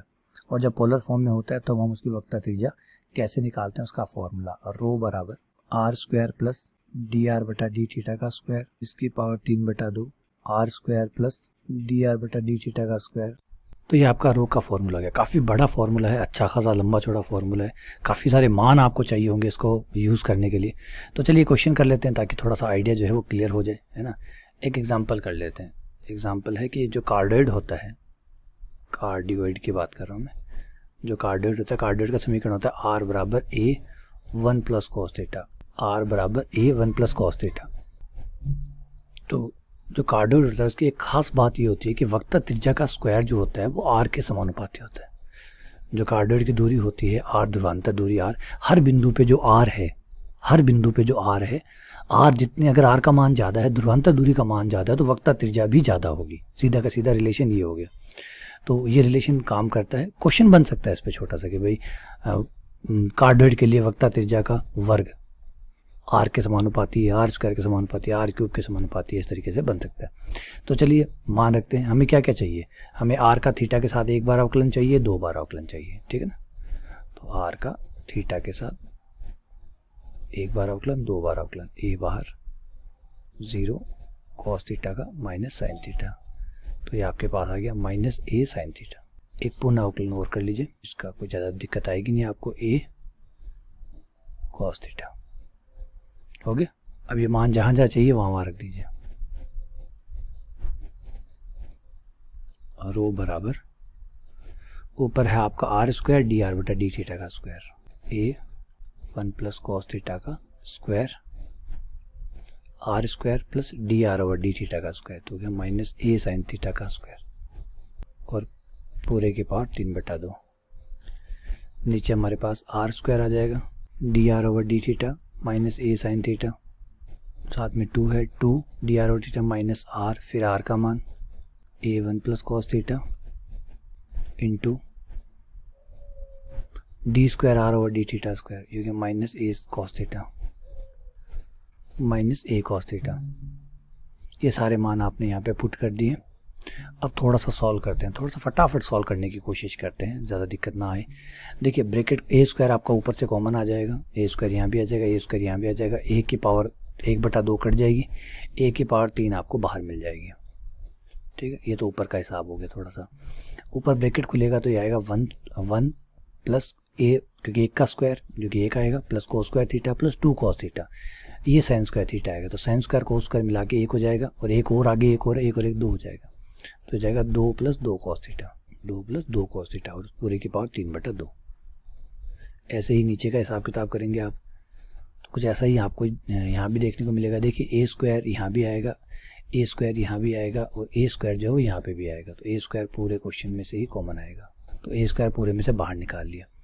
अच्छा, उसके अलावा जो आया यहाँ 1 plus cos square theta plus 2 cos theta, यहाँ पे आ जाएगा 2 साइन स्क्वायर थीटा, यहाँ आ जाएगा ब्रैकेट खोलने पे माइनस माइनस प्लस हो चुका होगा cos theta cos square theta, तो cos square theta cos square theta cos square theta, 2 cos square theta 2 sine square theta, 2 cos square 2 sine square, ठीक है ना। देखिए कोस स्क्वायर कितना आ गया 2, 2 cos square 2 sine square, 2 common, cos square plus sine square का मान 2, तो 2 ये हो गया और एक आपको यहाँ एक मिल जाएगा, ये वाला एक, तो ये हो जाएगा 3, ठीक है।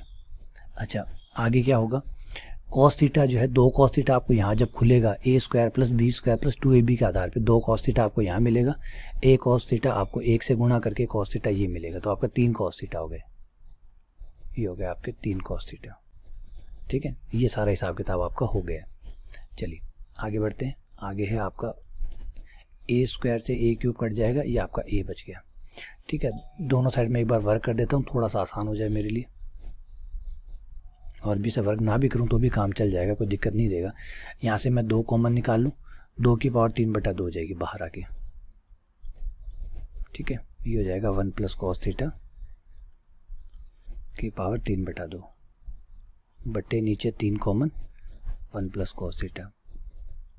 आप 1 प्लस कॉस थीटा काट सकते हैं, ये हो जाएगा 2 की पावर 3/2 इंटू ए बट्टे 3 और 1 प्लस कॉस थीटा की पावर आधी बच गई, क्योंकि 3/2 में से एक पावर कट गई। अब 1 प्लस कॉस थीटा जो है, 1 प्लस कॉस थीटा का मान आप यहाँ से रख दीजिए, 1 प्लस कॉस थीटा बराबर है r/a, तो आपका ये r/a आ गया, r/a की पावर 1/2। अब दोनों साइड आप वर्क कर दीजिए, तो आपका आंसर सिंप्लीफाई हो जाएगा, रो स्क्वायर बराबर 2 की पावर 3 इंटू 1/9 और ये r/a, ए से ए काट दीजिए, रो स्क्वायर बराबर 8/9 ए r, तो ये 8/9 नियतांक है, तो ये दर्शाता है कि रो स्क्वायर जो है समानुपाती है r के, यानी कार्डोइड में जो वक्रता त्रिज्या होती है उसका वर्ग जो होता है वो ध्रुवांतर दूरी r के समानुपाती होता है। थोड़ा सा ये यहाँ पे मैं स्क्वायर करना भूल गया, क्योंकि जब सबको स्क्वायर मिलेगा तो बेचारे ए को भी मिलेगा, ठीक है। 8a/9 हाँ रहेगा तो नियतांक की, तो रो स्क्वायर r के समानुपाती है। ये खासियत होती है कार्डोइड में, कार्डोइड में जो वक्रता त्रिज्या होती है किसी भी बिंदु पे वो उसके ध्रुवांतर दूरी के समानुपाती होता है। ये यूँ कहिए कि रो स्क्वायर बटा r का जो अनुपात है वो नियतांक होता है। अब मैं ये रो स्क्वायर में r का भाग दे दूँ, तो वक्रता त्रिज्या का स्क्वायर बट्टा ध्रुवांतर दूरी r बराबर होती है 8a/9, जो कि कांस्टेंट है, ये हमेशा कांस्टेंट रहती है। किसके लिए? कार्डोइड के लिए, सबके लिए नहीं, कार्डोइड के लिए, कार्डोइड के लिए ये हमेशा कांस्टेंट रहती है। क्लियर है? चलिए आगे बढ़े। ऐसे ही आप किसी व्रत के लिए जाएंगे तो व्रत के लिए भी कुछ आपको ऐसा ही मिलेगा। एक व्रत के लिए वो ट्राई कर देते हैं। व्रत के लिए मैं एकदम कोई भी व्रत कहीं भी ले लीजिए, देखिए व्रत तो व्रत ही होता है, उसे आप ले जाके मूल बिंदु पे अटैच कर दीजिए। व्रत चाहे जहीं भी हो, जैसे मान लीजिए आपका व्रत है, ठीक है, मैं आपको व्रत को दिखाना चाहता हूँ कि व्रत के प्रत्येक बिंदु के लिए वक्रता त्रिज्या जो होती है उसकी त्रिज्या के बराबर होती है। व्रत की खासियत होती है, व्रत के लिए आपका जो रो होता है वो इक्वल्स टू ए होता है, मतलब वक्रता त्रिज्या आपकी जो त्रिज्या होती है नॉर्मल उसके बराबर होती है। ठीक है, चलिए व्रत का समीकरण चाहे जो हो, इस व्रत को मैं उठा के मूल बिंदु पे ले आऊँगा। ठीक है, व्रत को उठा के मूल बिंदु पे ले आया, जहाँ देखिए व्रत का समीकरण चाहे कुछ भी हो, ऑब्वियसली बात उसके पास एक सेंटर होगा, एक रेडियस होगी, एक सेंटर होगा और एक रेडियस होगी। मैंने क्या किया कि जो रूपांतरण है, ट्रांसफॉर्मेशन है रूल्स, उनका इस्तेमाल किया और ट्रांसफॉर्मेशन रूल का इस्तेमाल करके इसको केंद्र को जहाँ भी था एच के पे था उसको उठा के 0 0 पे ले आया। फॉर्मूले हैं मेरे पास रूपांतरण के, रूपांतरण आप कर सकते हैं केंद्र को एक जगह से दूसरी जगह, पुराने वाले केंद्र से नए वाले केंद्र पे उठा के लाने के लिए। जैसे आप लाते हैं समीकरण चेंज हो जाता है। इसका जो भी समीकरण यहाँ था, यहाँ जो भी समीकरण था, जैसे आप इसको उठाकर यहाँ लाएंगे मूल बिंदु पे, इसका समीकरण हो जाएगा r बराबर है। अब आप कहेंगे r बराबर है, हाँ जी बेटा, ये जो समीकरण है ये ध्रुवीय रूप में है, कार्तीय रूप में नहीं है। कार्तीय रूप में तो होता x² + y² बराबर a², कार्तीय रूप में ये होता। तो कोई भी व्रत क्यों, परवलय को उठा के आप यहाँ ले आइए, किसी और को उठा के ले आइए। फिलहाल मैं व्रत की बात कर रहा हूँ इसलिए व्रत की बात कर रहा हूँ, व्रत बोल रहा हूँ बार बार। तो व्रत जहाँ कहीं भी है उसके उठा के आप उसे मूल बिंदु पे ले आए, केंद्र मूल बिंदु पे ले आए, तो उसका समीकरण एकदम सिंप्लीफाई हो गया, r बराबर है। अब मैंने सिंप्लीफाई क्यों किया, ताकि मैं आराम से वक्रता त्रिज्या निकाल सकूं और दिखाना चाहता हूं कि कोई फर्क ही नहीं पड़ता, वृत्त के हर बिंदु की वक्रता त्रिज्या डिपेंड ही नहीं करती इस बात पे कि वृत्त कहाँ है कहाँ नहीं है। अभी आपको दिखा देता हूँ, देखिए r बराबर e, ठीक है, तो डी आर बटा d theta 0, d square r बटा d theta square, first derivative 0 है, सेकंड डेरिवेटिव 0 हो गया, वक्रता त्रिज्या रो बराबर, आप इसमें मान रखिए, मान रखेंगे तो r का मान a square 0 0 0 r square a square, तो ये हो गया a स्क्वायर की पावर 3/2 बटा a स्क्वायर, बाकी सब 0 है, a स्क्वायर प्लस 0 पूरे की पावर 3/2, नीचे भी ऐसा ही हो गया a स्क्वायर, अगले सारे पद 0, ये स्क्वायर से स्क्वायर कट गया, ये a क्यूब आ गया, ये बट्टा a स्क्वायर आ गया, कट गया a आ गया। a कौन है, वृत्त की त्रिज्या, रेडियस है, यानी वक्रता त्रिज्या जो है, रेडियस ऑफ कर्वेचर जो है रो जो है वो a के बराबर होता है सिर्फ वृत्त के अंदर। देखिए कोई बिंदु का फर्क पड़ा, किसी बिंदु पे आप निकाल रहे हैं, इस बात पे डिपेंड ही नहीं कर रहा, इंडिपेंडेंट है इस पॉइंट से। तो जैसे हम कहते थे कि हर बिंदु की अपनी वक्रता त्रिज्या होती है, तो बिल्कुल सही है, हर बिंदु की अपनी वक्रता त्रिज्या होती है, लेकिन वृत्त एक ऐसा है जिसमें हर बिंदु की वक्रता त्रिज्या जो है वो सेम आती है। आप चाहे किसी भी पॉइंट पे जाके वक्रता त्रिज्या निकालिए, हर पॉइंट की वक्रता त्रिज्या उसकी त्रिज्या के बराबर ही है, प्रत्येक बिंदु की वक्रता त्रिज्या के बराबर ही। तो वृत्त एक ऐसी आकृति है जिसमें वक्रता त्रिज्या और त्रिज्या खुद की जो रेडियस है वो दोनों एक ही बात होती है, अलग अलग नहीं होती। वृत्त के लिए दोनों सेम होते हैं, ये खास चीज़ है वृत्त के लिए, ठीक है। उसका सबसे बड़ा कारण आप जानते हैं कि क्या है, वृत्त के अंदर जो स्पर्श रेखा होती है वो हमेशा लंबवत होती है, और जो किसी बिंदु पे खींची गई जो विलंब है वो केंद्र से जाती है। आपने छोटी क्लास में एक पद में पढ़ी होगी, हमारी जो अभी जो परिभाषा पढ़ के आए हैं वक्रता वाली, वो परिभाषा आप कहीं भी यूज़ करके देख लीजिए, किसी भी पॉइंट पे, सपोज कीजिए आप इस पॉइंट की बात कर रहे हैं, ये पॉइंट पी है, तो परिभाषा क्या थी कि पी पॉइंट पे आप एक स्पर्श रेखा खींचेंगे, फिर उस पर एक अभिलंब खींचेंगे, ठीक है, उसके पास में एक पॉइंट क्यू लेंगे, क्यू पे भी आप यही सब कुछ करेंगे, क्यू से आप क्यू पे भी एक अभिलंब खींचेंगे, ये दोनों जहाँ काटेंगे ये बिंदु हो गया, फिर आप क्यू को चलने देंगे किसकी तरफ, पी की तरफ। अब बताइए क्यू पी की तरफ चलेगा तो वृत्त के किसी भी बिंदु पे आ जाए, वृत्त के हर बिंदु पे खींची गई, वृत्त के हर बिंदु पे खींचा गया अभिलंब केंद्र से जाता है। तो अगर मैं क्यू को इससे और नज़दीक ले आता हूँ, किसी और पॉइंट पे ले आता हूँ, तो कोई फर्क नहीं पड़ेगा।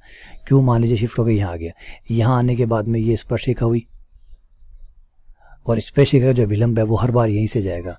तो आप क्यू को पी के पास कहीं ले जाइए, कितना भी नज़दीक ले जाइए, हर बार वो उसी कटान बिंदु से ही गुजरेगी, यानी आपका केंद्र यही रहेगा, वक्रता केंद्र यही रहेगा, और जो त्रिज्या है वो यही रहेगी, वक्रता त्रिज्या। इसलिए वृत्त जो है, क्योंकि वृत्त की प्रमेय है बेटा ये, कि वृत्त के पे खींची गई हर स्पर्श रेखा पर खींचा गया अभिलंब हमेशा वृत्त के केंद्र से जाता है। या यूं मानिए कि वृत्त के किसी भी बिंदु पे, ध्यान से सुनिए, वृत्त के किसी भी बिंदु पे खींची गई स्पर्श रेखा का अभिलंब हमेशा एक ही बिंदु पे जाके काटते हैं, वो है केंद्र। आप किसी भी बिंदु को ले लीजिए, उस पर स्पर्श रेखा खींचिए और उस पर अभिलंब बनाइए, वो अभिलंब हमेशा केंद्र से जाएगा, हमेशा केंद्र से जाएगा। यूं मानिए आप सारे अभिलंब खींच लीजिए, हर बिंदु पे स्पर्शिका खींचिए और उनके अभिलंब खींचिए, सबके सब अभिलंब जो है वो कहाँ मिलेंगे, केंद्र पे। तो इसका मतलब है वक्रता केंद्र वही रहना है, चेंज ही नहीं होता। हर बिंदु का वक्रता केंद्र, हर बिंदु का वक्रता केंद्र वही है, तो इसका मतलब सारे बिंदुओं का वही है। क्लियर समझ में बात है? तो इस वजह से वृत्त जो है वो चेंज ही नहीं होता। तो ये होगी वृत्त की कहानी। अब एक रिलेशन और पढ़ लेते हैं। आपका जो फाई है, आर है थीटा में रिलेशन, फाई आर थीटा में संबंध। आपको याद है आर कौन है? आर है ध्रुवांतर दूरी, आर है ध्रुवांतर दूरी, थीटा है उसका ध्रुवांतर कोण। वो जो आर जो कोण बनाती है वो, फाई क्या है? स्पर्श रेखा और ध्रुवांतर रेखा के बीच में बनने वाला कोण, टेंजेंट। और जो आपका लाइन है, ये देखिए ये वाली जो ओपी लाइन है, और ये जो आपकी ये वाली ऑरेंज वाली लाइन है, वाइट लाइन और ऑरेंज लाइन के बीच में जो कोण बनता है फाई, ये जो आपका आर होता है, ये जो फाई होता है, ये जो थीटा होता है, इन तीनों के बीच में रिलेशन होता है, वो होता है tan फाई, जो कि हमारे कई सवालों में काम आता है। tan फाई बराबर आर डी थीटा बटा डी आर। ठीक है, ऐसा ही एक रिलेशन और है साइन का और कोस का, वो भी देखिए, वो भी इंटरेस्टिंग है। Sine phi r d theta बटा d s, number 3 cos phi d r बटा डी एस। एस है चाप की लंबाई, लेंथ ऑफ आर्क।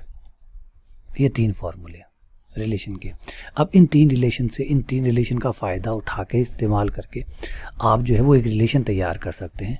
अगर आपका समीकरण जो है, किसी वक्र का समीकरण पादिक रूप में हो, पादिक रूप में मतलब आर और पी में हो, पादिक रूप में, पैडल इक्वेशन में। पादिक समीकरण होता है जब आपका किसी वक्र का समीकरण आर और पी में दिया जाता है। आर का मतलब ध्रुवांतर दूरी, पी का मतलब है लंबिक दूरी।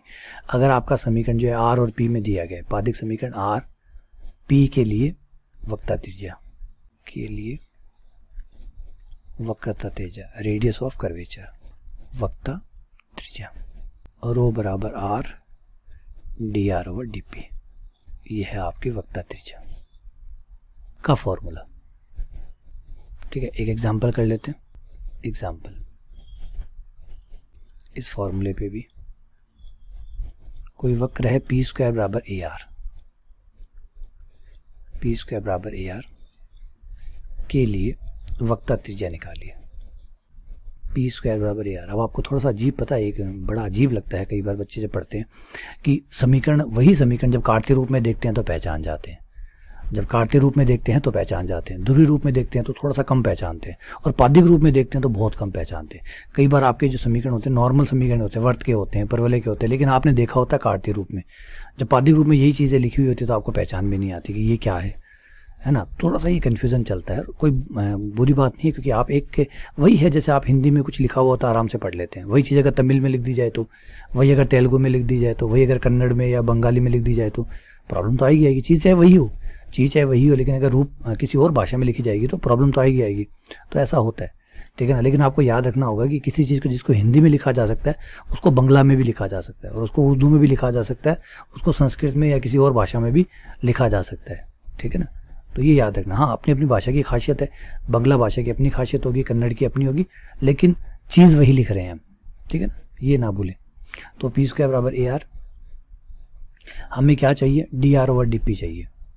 तो पी के साथ अवकलन कर दीजिए, पी स्क्वायर का 2p, ए आर का d r over d p. तो आपका d r over d p का मान आ जाएगा 2p अपॉन ए।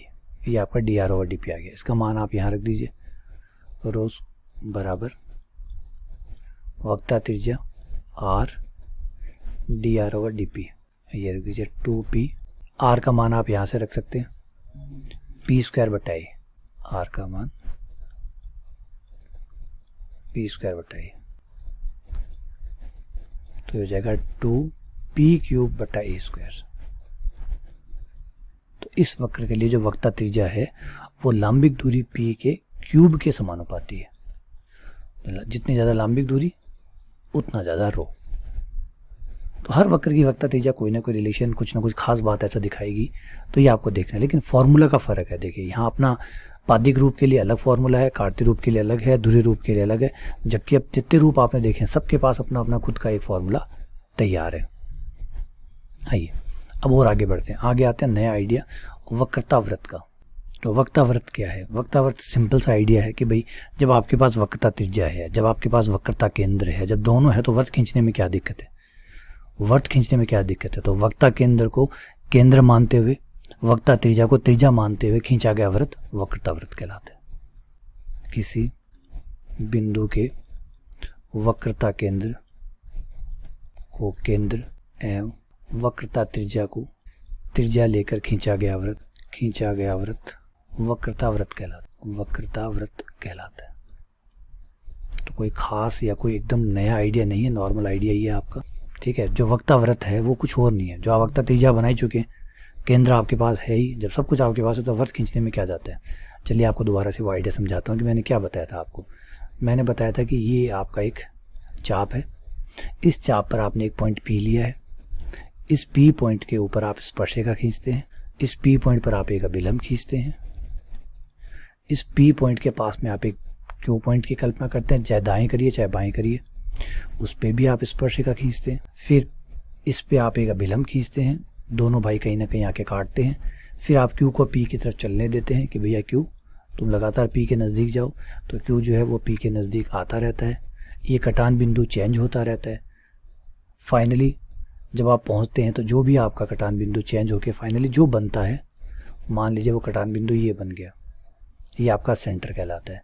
इसके वक्रता केंद्र कहते हैं, इसके निर्देशांक ने मान ली x बार y बार, और ये जो दूरी है ये त्रिज्या कहलाती है, वक्रता त्रिज्या रो। ये होगी। क्लियर है आइडिया, कंसेप्ट क्लियर है। अब अगर इस त्रिज्या रो को त्रिज्या माना जाए, इसे सेंटर माना जाए और खींचा जाए, तो आपका एक वृत्त तैयार हो। मेरा बड़ा गंदा वृत्त बना है, माफ़ी चाहता हूँ, ऊपर जगह नहीं थी, ठीक है ना, तो टेंशन ना लीजिएगा, नॉर्मली बात है। इसे कहते हैं सर्कल ऑफ कर्वेचर, ठीक है। इसकी इक्वेशन क्या होगी, सेंटर आपके पास है, रेडियस आपके पास है, तो इक्वेशन में कहाँ दिक्कत आएगी, वक्रता वृत्त का समीकरण है ना। जब सारा सामान आपके पास है तो कहाँ प्रॉब्लम आने वाली, केंद्र चाहिए जो कि आपके पास है, तो वृत्त का समीकरण केंद्र से और त्रिज्या से तो आता है, तो x माइनस एक्स बार रो स्क्वायर, ये आपके वक्रता वृत्त का समीकरण बन गया। लेकिन यहाँ पे आप कहेंगे कि सर आप झूठ बोल रहे हो। क्या झूठ बोल रहे हो सर, आपने कहा कि वक्रता त्रिज्या है, बिल्कुल है सर, इतने सारे फॉर्मूले पढ़े निकाल लेंगे, वक्रता केंद्र का तो एक फॉर्मूला ही नहीं बताया आपने। सही कहा, एकदम सही कहा, मैंने वक्रता केंद्र का कोई फॉर्मूला नहीं बताया। चलिए बता देता हूँ। वक्रता केंद्र जो है अगर आपको निकालना हो तो आप इस तरीके से निकाल सकते हैं, x बार बराबर x minus y1 1 plus y1 का स्क्वायर बट्टा y2, y बार बराबर, ठीक है। इस फॉर्मूले द्वारा आप, या y1 y2 क्या है, y1 का मतलब है पहला अवकलन dy by d x, y2 का मतलब दो बार अवकलन, second derivative with respect to x, first and second derivative y1 and y2। X y क्या है, जिस बिंदु के लिए आप वक्रता केंद्र निकालने वाले वो बिंदु, एक्स वाई क्या है, वो बिंदु जिस पे आप वक्रता केंद्र निकाले, जिसका वक्रता केंद्र निकालने वाले, ठीक है। तो इस तरीके से आपका x बार और y बार दोनों आपको मिल जाएंगे। अब यहाँ पे कमाल की बात है, एक चीज़ और है जिसका नाम है केंद्रज। थोड़ा सा आइडिया जो है वो और अच्छा आइडिया बनाया गया, ध्यान दीजिएगा, मजा आएगा इसके आइडिया को देख के। केंद्रज, इसे इवोल्यूट्स कहते हैं, केंद्रज इवोल्यूट्स। देखिए क्या है आइडिया, ये है कि आपने एक चीज़ देखी थी क्या, कि हर बिंदु का अपना वक्रता केंद्र होगा, क्योंकि अपनी वक्रता त्रिज्या होती है, अपना वक्रता केंद्र होता है। सिवाय जब वृत्त होता है, वृत्त में क्या होता है, वृत्त में तो एक ही रहता है वक्रता केंद्र। लेकिन अगर वृत्त से बाहर बात करें तो कोई भी आकृति अगर लेते हैं तो आपका वक्रता केंद्र चेंज होता है। जैसे पी का वक्रता केंद्र ये हुआ, क्यू का वक्रता केंद्र कुछ और आएगा, किसी और बिंदु का कुछ और आएगा, किसी और बिंदु का कुछ और आएगा। तो ये जो सारे वक्रता केंद्र है, अगर इन सबको मिलाया जाए तो कुछ तो बनेगा ना, कुछ तो बनेगा, ऑब्वियसली बात है, कुछ तो बनेगा ना। तो आप कहेंगे हाँ सर बनेगा तो सही, तो जो बनेगा उसी का नाम केंद्रज है। किसी वक्र कि प्रत्येक बिंदु के वक्रता केंद्रों, सारे जो वक्रता केंद्र है का बिंदुपथ, उनका लोकस बिंदुपथ केंद्रज कहलाता है। सही है, ये केंद्रज है। केंद्रज कुछ और नहीं होता बल्कि आपका जो प्रत्येक बिंदु है उस बिंदु का जो केंद्रज है, सॉरी जो वक्रता केंद्र है वो निकाल लीजिए, सारे वक्रता केंद्र को अटैच कर दीजिए, जो बनेगा वो केंद्रज कहलाएगा। और उस केंद्रज के लिए देखिए कमाल की बात, उस केंद्रज के लिए वो जो वक्र है, जिस वक्र से सारे हमने वक्रता केंद्र निकाले, सबको जोड़ा, केंद्रज बना, है ना। यहाँ पे आपको थोड़ा सा वर्ड के साथ ध्यान देना। देखिए किसी पिता, अगर कोई पिता है तो उसका एक मान लीजिए बेटा है, तो पिता के लिए वो बेटा हुआ, बेटे के लिए वो क्या हुआ, पिता हुआ। दोनों का देखिए समझिए बात, पिता के लिए वो पुत्र है, जब पुत्र के पॉइंट ऑफ व्यू से बात करेंगे तो वो पिता है, पिता के लिए सामने वाला पुत्र है और पुत्र के लिए पिता है। तो सेम ऐसे ही आइडिया कुछ ऐसा ही होता है, जो आपका वक्र है, वक्र के लिए जो वक्र है के लिए वो जो वक्रता केंद्र का बिंदुपथ है वो केंद्रज कहलाता है। वो जो आकृति बनेगी वो केंद्रज कहलाएगी। और केंद्रज जो है उस वक्र को जिससे केंद्रज बना है उसको प्रतिकेंद्रज बोलेगा, क्योंकि उसकी वजह से ही उसकी उत्पत्ति हुई है। प्रतिकेंद्रज, उसी वक्र को प्रतिकेंद्रज कहता है। देखिए मैंने कहा ना पिता उसे पुत्र कह रहा है, लेकिन पुत्र उसे पुत्र थोड़ी कहेगा, पुत्र तो उसे क्या कहेगा, पिता कहेगा। तो यही है वक्र केंद्रज कहता है, केंद्रज वक्र को प्रतिकेंद्रज कहता है। चलिए आगे बढ़ते हैं, इसके अंदर नए आइडियाज ऐड करते हैं। अगले आइडियाज है वक्रता केंद्र, वक्रता त्रिज्या, वक्रता त्रिज्या। जब वक्रता वृत्त आ गया है तो वक्रता त्रिज्या भी, वक्रता जीवाएं भी आएंगी, क्योंकि जब वृत्त आ गया है तो वृत्त से जुड़ी हुई कई चीज़ें और निकल के आएगी, तो आनी आनी सही स्वाभाविक बात है। ये आपका मान लीजिए कोई पॉइंट P है, ये पॉइंट P का वक्रता वृत्त है, ये इसका केंद्र हो गया, वक्रता केंद्र, ये वक्रता त्रिज्या होगी। अब यहाँ से एक आइडिया बनाते हैं, जीवा, अगर P से जाने वाली कोई जीवा x के समानांतर है, एक जीवा x के समानांतर हो सकती है, एक जीवा आप y के समानांतर खींच सकते हैं, x के समानांतर, y के समानांतर जीवाएं PQ और PR, इनकी लंबाई कैसे निकलेगी, क्वेश्चन ये है, इन जीवाओं की जो लंबाई है वो कैसे निकलेगी। तो ये जो PQ है जो x के समांतर है, उस जीवा की लंबाई होती है 2 रो साइन साई, और ये जो PR है वो हो गया 2P कॉस साई। इस फॉर्मूले द्वारा आप x के समानांतर और y के समानांतर, जो अक्षों के समानांतर है, अक्षों के समांतर जीवाओं की लंबाई। अच्छा, इसी में थोड़ा सा आइडिया चेंज कर दे और कोई कहे कि सर हमें जीवा ना तो x के समांतर निकालें ना y के समांतर निकालें, हमें तो वो जीवा निकालनी है जो आगे जाके ध्रुव से जाए, आगे जाके ध्रुव से गुजरती हो। डायग्राम देखिए, सर जीवा तो P से जाने वाली चाहिए, इसमें कोई डाउट नहीं है, ठीक है, लेकिन वो आगे जाके ध्रुव से भी गुजरती हो, आगे जाके ध्रुव से भी गुजरती हो। जैसे ये वाली, ये देखिए, ये जीवा है, ध्रुव से होते हुए जा रही है PS, तो वो जीवा जो ध्रुव से होते हुए जाए, या ध्रुव अगर अंदर है तो अंदर हो, बाहर हो तो कोई दिक्कत नहीं, ऐसा नहीं कि ध्रुव अंदर हो तो ही हो, बाहर हो तो भी हो, वो जीवा कभी ना कभी ध्रुव से गुजरती हो, वो जीवा कभी ना कभी, आज नहीं तो कल, 5 दिन 7 दिन का समय दे सकते हैं आप कि भाई थोड़ा लंबा दूरी तय करनी हो तो वो कर ले, लेकिन कभी ना कभी वो O से गुजरती हो। तो ऐसी जीवा की लंबाई PS, ये कैसे निकलती है, PS बराबर 2 रो साइन फाई। फर्क देखिए, इसमें साई था, इसमें फाई है। फाई कौन सा कोण होता है, ध्रुवांतर रेखा और स्पर्श रेखा के बीच का कोण होता है, वो होता है फाई। साई कौन होता है, स्पर्श कोण साई होता है। तो यह है PS। अब इसके ही लंबवत जीवा, इसके लंबवत जीवा, अगर ये जो PS है, इसके लंबवत जीवा की लंबाई निकालनी हो, लंबवत, ये हो जाएगी आपकी लंबवत जीवा, यानी 90 डिग्री का कोण बनाते हुए जीवा खींचिए। ये लंबवत है इस ब्लू वाली के, लंबवत जीवा की लंबाई PM बराबर 2 रो कॉस फाई। ये लीजिए, 4 जीवाएं होती है x के समानांतर, y के समानांतर, जिनकी लंबाई आप निकाल सकते हैं, ध्रुव से जाने वाली और ध्रुव से जाने वाली के लंबवत जीवा की लंबाई, ये 4 लंबाई है, ठीक है। चलिए एक और इम्पॉर्टेंट फॉर्मूला और ऐड कर देते हैं यहाँ पे, ये है P रो और साई में संबंध, P रो और साई में संबंध। P का मतलब लंबिक दूरी, वक्रता त्रिज्या, साई का मतलब स्पर्श कोण, इन तीनों में संबंध। रो बराबर P plus d²P over d psi square. Rho सिर्फ LHS में है, RHS में सब P है। ये रिलेशन होता है P रो और साई के बीच में। रिलेशन बहुत सारे होते हैं, लेकिन जो खाली इंपॉर्टेंट रिलेशन है उन्हीं की चर्चा कर रहा हूँ। तो चलिए फाइनली फिर से एक ब्रेक का टाइम आ गया, ब्रेक लेते हैं, फिर उसके बाद में दोबारा आते हैं। इस बार क्वेश्चंस करेंगे, प्रैक्टिस करेंगे क्वेश्चनों की।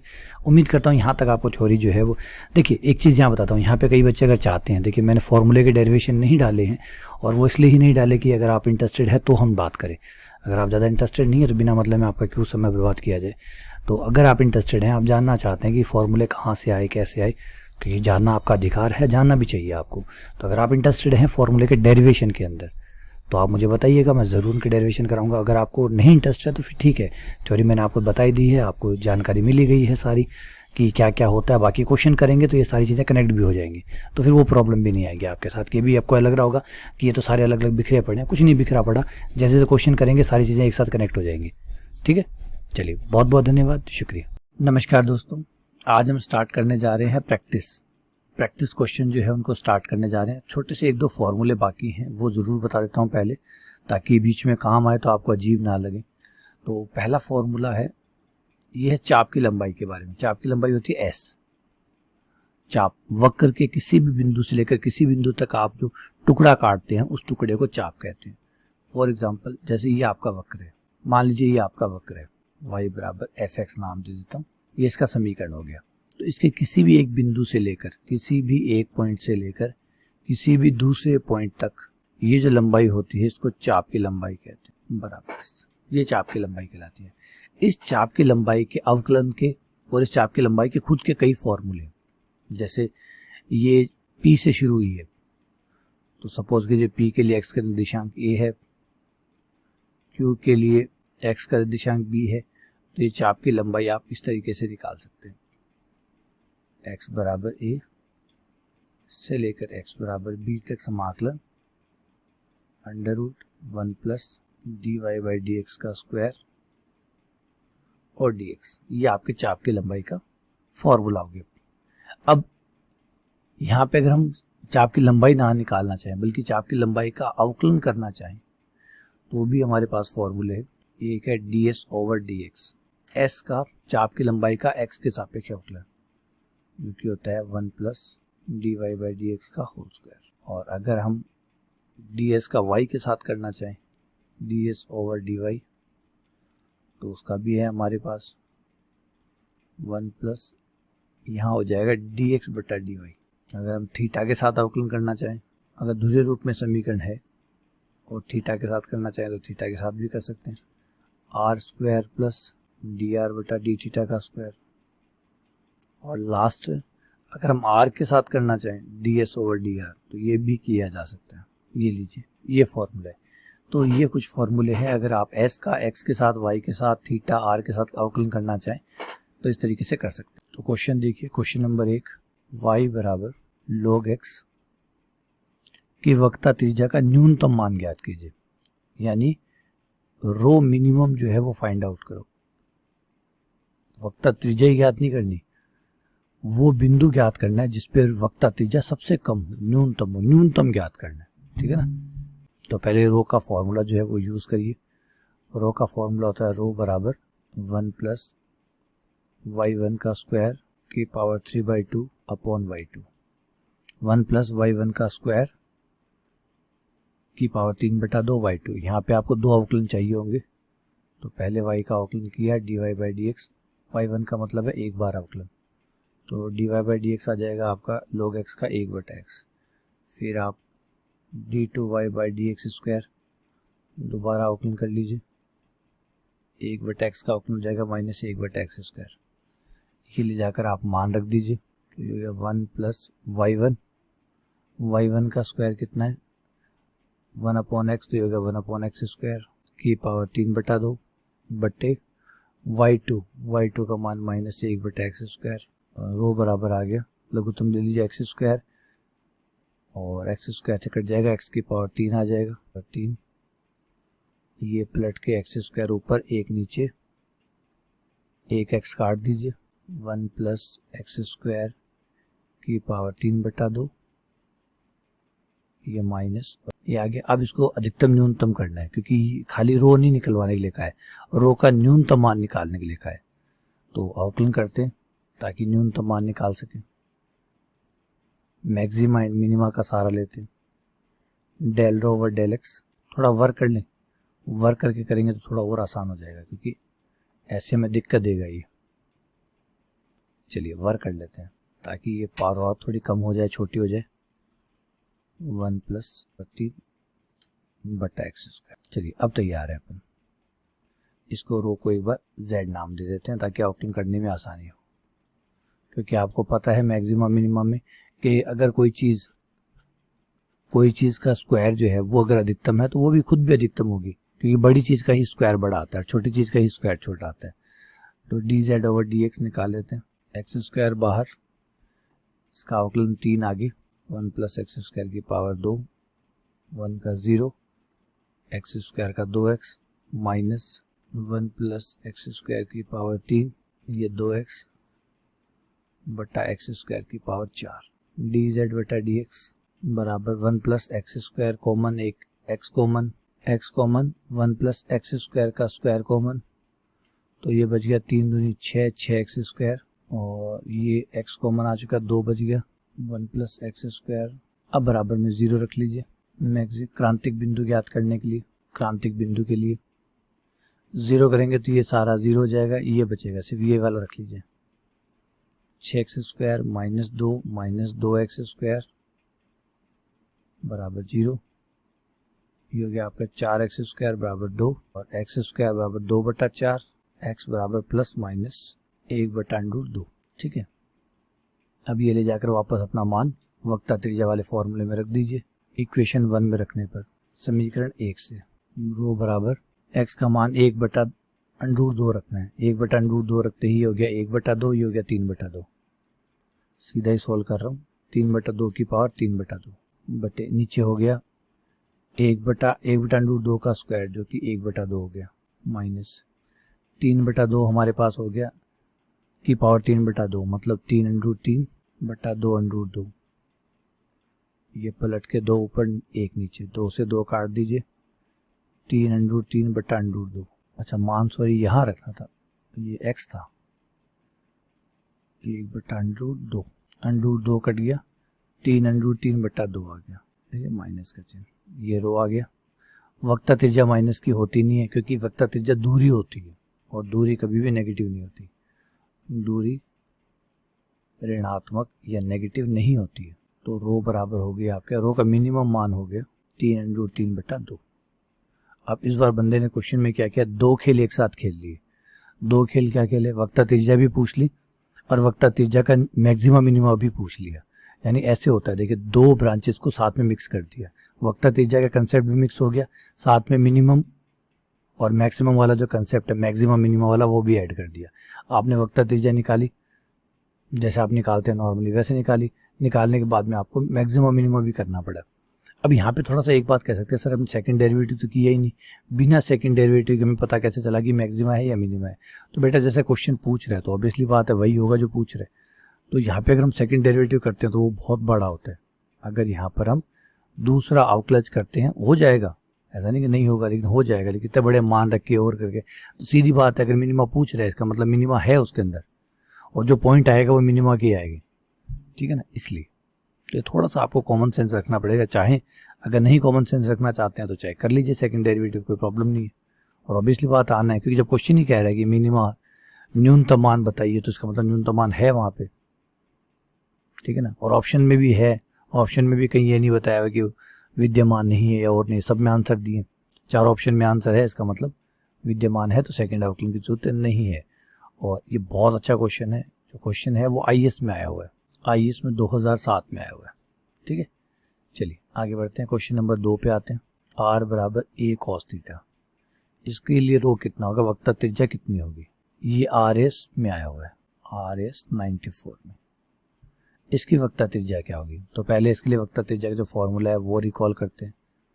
रो बराबर r² dr/d थीटा का होल स्क्वायर की पावर 3/2 बटे r² प्लस 2 dr/d थीटा का whole square minus r d² r/d theta square. तो इसके लिए जो हमें चाहिए वो सारी चीज़ें कलेक्ट कर लीजिए। हमें r चाहिए जो कि ये रहा, हमें dr/d थीटा चाहिए, हमें d² r/d थीटा स्क्वायर चाहिए। तो जो चाहिए वो यहाँ से कलेक्ट करिए, dr/d थीटा जो कि आपका हो जाएगा माइनस a sin थीटा, फिर दोबारा से d² r/d थीटा स्क्वायर जो कि हो जाएगा आपके पास a cos थीटा, माइनस का चिन्ह यहाँ रहेगा। ये सारी जो वैल्यू है वो यहाँ पे पुट करिए और रो की वैल्यू पता करिए।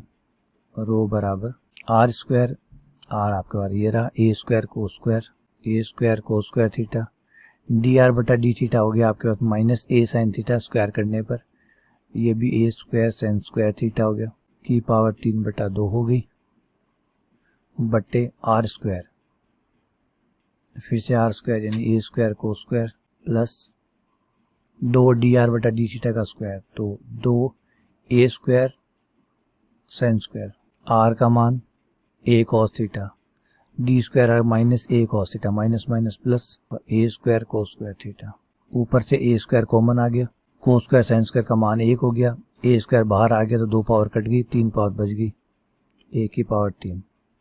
नीचे आप देख सकते हैं कि cos square 2a cos square हो गया, 2a² cos square common, 2a² common, cos square theta plus sin square theta का मान 1, तो ये हो गया 2a², या a² से ये कट गया, ये आपका a/2 आ गया। ये वक्रता त्रिज्या आ गई, वक्रता त्रिज्या। अगर आपको एक बात बताऊं यहाँ पे चीज़ कि ये जो समीकरण है ये वृत्त का समीकरण है, थोड़ा सा अजीब लगेगा आपको, लेकिन ये वृत्त का समीकरण है। वृत्त के समीकरण याद कीजिए, मैंने कहा था जब वृत्त होता है तो वक्रता त्रिज्या उसकी त्रिज्या के बराबर होती है। तो आपको इतना बड़ा फॉर्मूला लगाने की जरूरत ही नहीं है। अगर आप थोड़ा बहुत भी पहचान रखते हैं, थोड़ा बहुत आपने वक्र अनुरेखण या ये पढ़ा है और समझा है कि ये जो समीकरण है ये वृत्त के समीकरण है, तो वृत्त के समीकरण में से त्रिज्या निकाल लीजिए, त्रिज्या ही जो है वो वक्रता त्रिज्या होती है। तो ये वृत्त का समीकरण है। चलिए मैं थोड़ा सा आपको एक अल्टरनेटिव तरीका दिखा देता हूँ, अगर आप इसको भी नहीं पहचान रहे हैं, क्योंकि कारण है ये ध्रुवीय रूप में है। कार्तीय रूप में होता तो आप जल्दी पहचान जाते, ध्रुवीय रूप में होने की वजह से पहचान में नहीं आता है। तो r बराबर a cos थीटा, ठीक है। कार्तीय से ध्रुवीय में जब परिवर्तन करते हैं तो होता क्या है, कुछ फॉर्मूले हैं, 4 फॉर्मूले जिनकी आप मदद लेते हैं। पहला फॉर्मूला आपका होता है x square plus y square बराबर आर स्क्वायर, एक। दूसरा होता है आपका टेन थीटा बराबर वाई बटा एक्स। तीसरा आपका होता है एक्स बराबर आर कॉस थीटा। चौथा होता है वाई बराबर आर साइन थीटा। तो ये आपके 4 फॉर्मूले होते हैं। तो मुझे यहाँ कॉस थीटा का मान चाहिए, तो कॉस थीटा बराबर हो जाएगा एक्स बटा आर, क्योंकि एक्स बटा आर से वजह गुणा कर दूंगा तो आर स्क्वायर इधर आ जाएगा, आर स्क्वायर बराबर ए एक्स। आर स्क्वायर का मान यहाँ से x square plus y square बराबर ए एक्स। अब आप ए एक्स, अब तो आपको ये वृत्त का समीकरण दिखने लग गया होगा। चलिए अभी भी नहीं दिखा तो कोई बात नहीं, ए बटा 2 का स्क्वायर जोड़ने पर और ए बटा 2 का स्क्वायर दूसरी तरफ घटाने पर ए एक्स को इधर ले आइए, और घटाने से बेहतर है एक काम करिए, दोनों तरफ ही जोड़ दीजिए। दोनों तरफ ही ए बाई टू का स्क्वायर दोनों तरफ जोड़ दिया।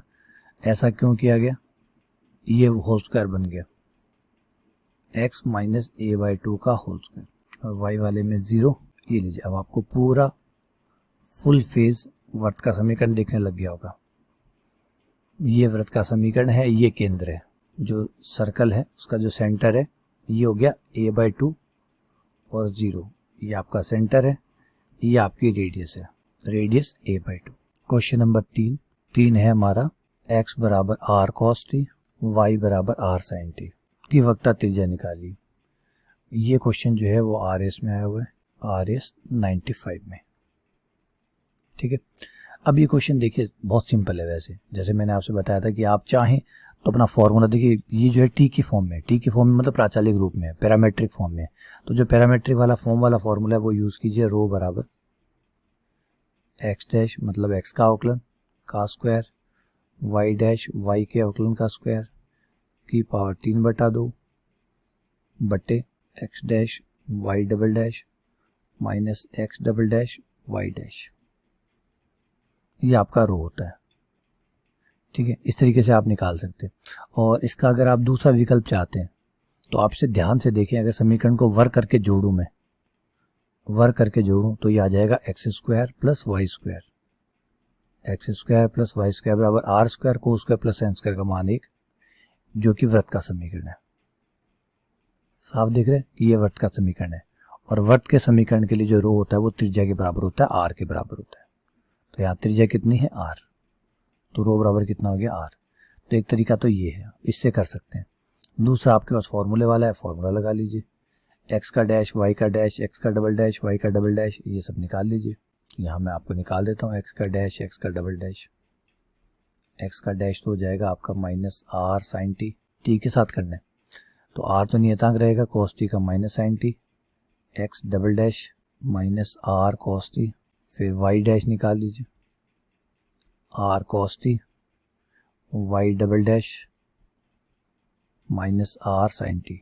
ये सारे मान फॉर्मूले में पुट कर दीजिए, रो का मान आ जाएगा, रो बराबर एक्स का डैश दोनों का स्क्वायर कर दीजिए, r square common, sine square plus cos square का मान 1, आर स्क्वायर की पावर 2 कट गई, आर की पावर 3 बटा x dash y double dash, ये हो गया minus minus plus r square sine square, x double dash y dash, इन दोनों की गुणा, माइनस माइनस बीच वाला प्लस आर स्क्वायर को स्क्वायर, ये हो गया को स्क्वायर प्लस साइन स्क्वायर का मान 1, ये कट गया, ये आर आ गया। तो रो बराबर आर आ गया। तो इस तरीके से भी करेंगे तब भी वही आएगा।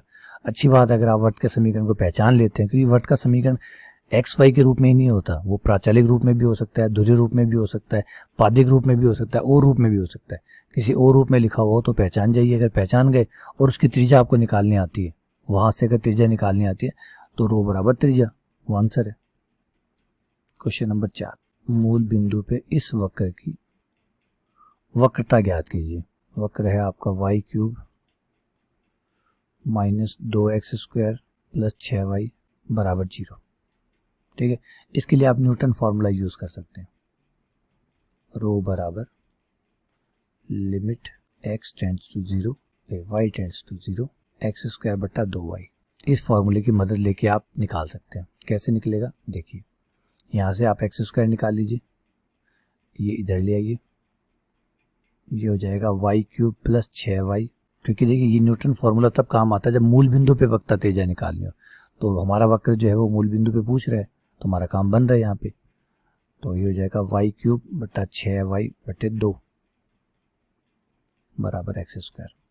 आगे x² का मान, ये x² का मान यहाँ पे प्लग कर दीजिए।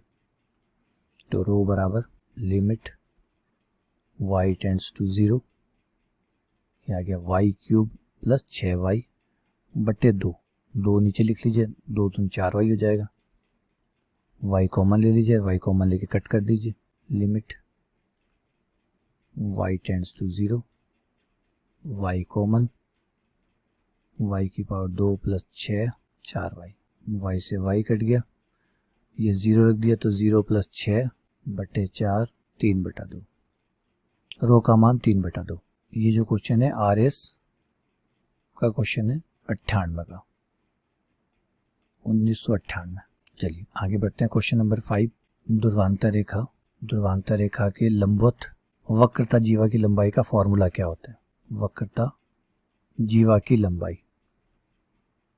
Code of curvature, perpendicular to radius vector. तो ये हो गया कि लंबाई लेंथ ऑफ कोड of curvature perpendicular to radius vector. ये जो सब फॉर्मूले ये हमने लास्ट लेक्चर में ही पढ़े हैं। 4 फॉर्मूले थे, x के समानांतर, y के समानांतर और ध्रुवांतर रेखा के समानांतर। देखिए ये 4 फॉर्मूले थे। अगर आप p क्यूब x के समानांतर, y के समांतर, ध्रुवांतर के समांतर और ध्रुवांतर के लंबवत यानी जो रेडियस वेक्टर है उसके पैरेलल और उसके परपेंडिकुलर, ये है ध्रुवांतर रेखा के समांतर। ध्रुवांतर रेखा के समांतर जीवा की लंबाई, और यह है ध्रुवांतर के लंबवत। यह है x के समानांतर जीवा की लंबाई, यह है y के समांतर। इस तरीके से ये 4 चीजें होंगी। ठीक है ना। तो अभी हमारी कौन सी, हमें ध्रुवांतर के लंबवत चाहिए, तो 2 रो cos y बराबर होगी 2 रो। डायरेक्ट फॉर्मूले भी पूछे जाने की बहुत संभावना रहती है, क्योंकि ये सबसे इजी होता है और कम चैलेंजिंग क्वेश्चन होता है, क्योंकि एकदम डायरेक्ट फॉर्मूले पूछ ले। क्योंकि कईयों को फॉर्मूले भी नहीं पता है ना, ये भी अपने आप में टफ बन जाता है, क्योंकि सॉल्व करना दूर की बात, अगर आप फॉर्मूले पूछेंगे, क्योंकि फॉर्मूले तक भी याद नहीं है, तो बन जाता है। ये पेपर में आया हुआ है, ये कोई ऐसे नहीं, मैंने RS 99 में ये पेपर में आया हुआ है क्वेश्चन।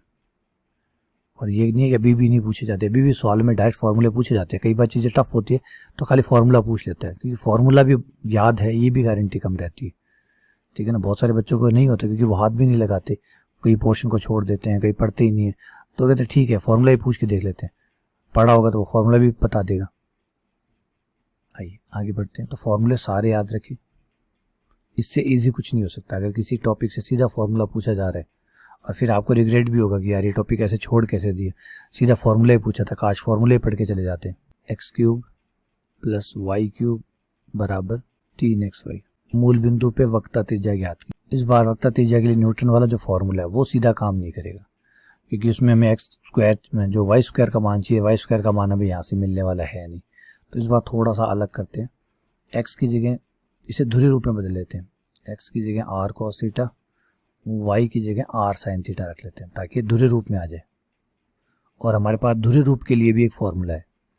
तो x की जगह r cos थीटा रख दिया, तो ये हो गया r cube cos cube theta, ये हो गया r cube sin cube theta बराबर हो जाएगा 3 r into r² sin theta cos theta.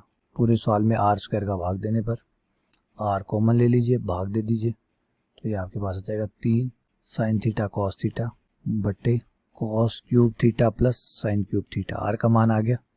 चिंता मत करिए, ध्रुवीय रूप में भी हमारे पास फॉर्मूला है। ध्रुवीय रूप में भी पोल से जाने वाला या मूल बिंदु से जाने वाली बिंदु पर अगर हमें रो निकालना है, वक्रता त्रिज्या निकालनी, तो फॉर्मूला है limit theta tends to 0 r upon 2 theta. R का मान है आपके पास, रख दीजिए 1 upon 2 theta, 3 sine theta cos theta बटे cos cube theta plus sine cube theta, theta tends to 0। तो ये देखिए साइन थीटा बटा थीटा का मान 1 होता है जब थीटा टेंड्स टू 0 हो, तो ये तो 1 हो गया। लिमिट थीटा टेंड्स टू 0, ये हो गया 1/2, ये हो गया 3 कॉस थीटा बटा cos cube theta plus sine cube theta. अब आप थीटा टेंड्स टू 0 रख दीजिए, तो ये हो जाएगा 1/2, 3 कॉस 0 का मान 1, कॉस 0 का मान 1, 1 0, आंसर आ गया 3/2। ये लीजिए। इस बार आपने देखा कि ध्रुवीय रूप कितना काम कर गया। अब आप बताएं कार्तीय रूप में क्यों यूज़ नहीं किया हमने, क्योंकि कार्तीय रूप अगर हम यूज़ करते हैं तो कार्तीय रूप के लिए हमें एक्स स्क्वायर चाहिए। एक्स स्क्वायर कहाँ से लाएंगे इसमें? क्या इस क्वेश्चन से एक्स स्क्वायर निकाला जा सकता है? तो जवाब है बिल्कुल नहीं निकाला जा सकता, क्योंकि ये अस्पष्ट फलन है। अस्पष्ट फलन वो होता है जिसमें ना तो y को x के पदों में निकाल सकते हो ना x को y के पदों में निकाल सकते हो। तो यहाँ से क्या एक्स स्क्वायर निकल सकता है? जवाब है नहीं निकल सकता। बताइए कैसे निकालेंगे आप? यहाँ एक्स क्यूब है, यहाँ एक्स है, कैसे भी कॉमन लेने की कोशिश करेंगे तो एक्स का आंसर एक्स के पदों में आएगा, एक्स एक्स के पदों में आएगा, वाई वाई के पदों में आएगा, तो हमारा काम नहीं करेगा। इसलिए हमने दूसरे ट्रिक अपनाई कि कोई बात नहीं, ये नहीं बैठ रहा, इसे ध्रुवीय रूप में बदलते हैं। ध्रुवीय रूप में बदला, आर का मान आ गया, आर ही चाहिए था, आर आ गया, आर थीटा में चाहिए था, आर थीटा में आ गया, बटा 2 थीटा लगाया, लिमिट लगाई, आंसर आ गया, लिमिट थीटा टेंड्स टू 0। ठीक है, चलिए आगे बढ़ते हैं क्वेश्चन नंबर 7 पे। देखिए लगभग हर तरीके के सवाल इसमें आने लगे, हर फॉर्मूले पे आने लगे, कोई फॉर्मूला ऐसा है ही नहीं जिसको ये छोड़ेगा। हर चीज पे क्वेश्चन पूछ रहा है।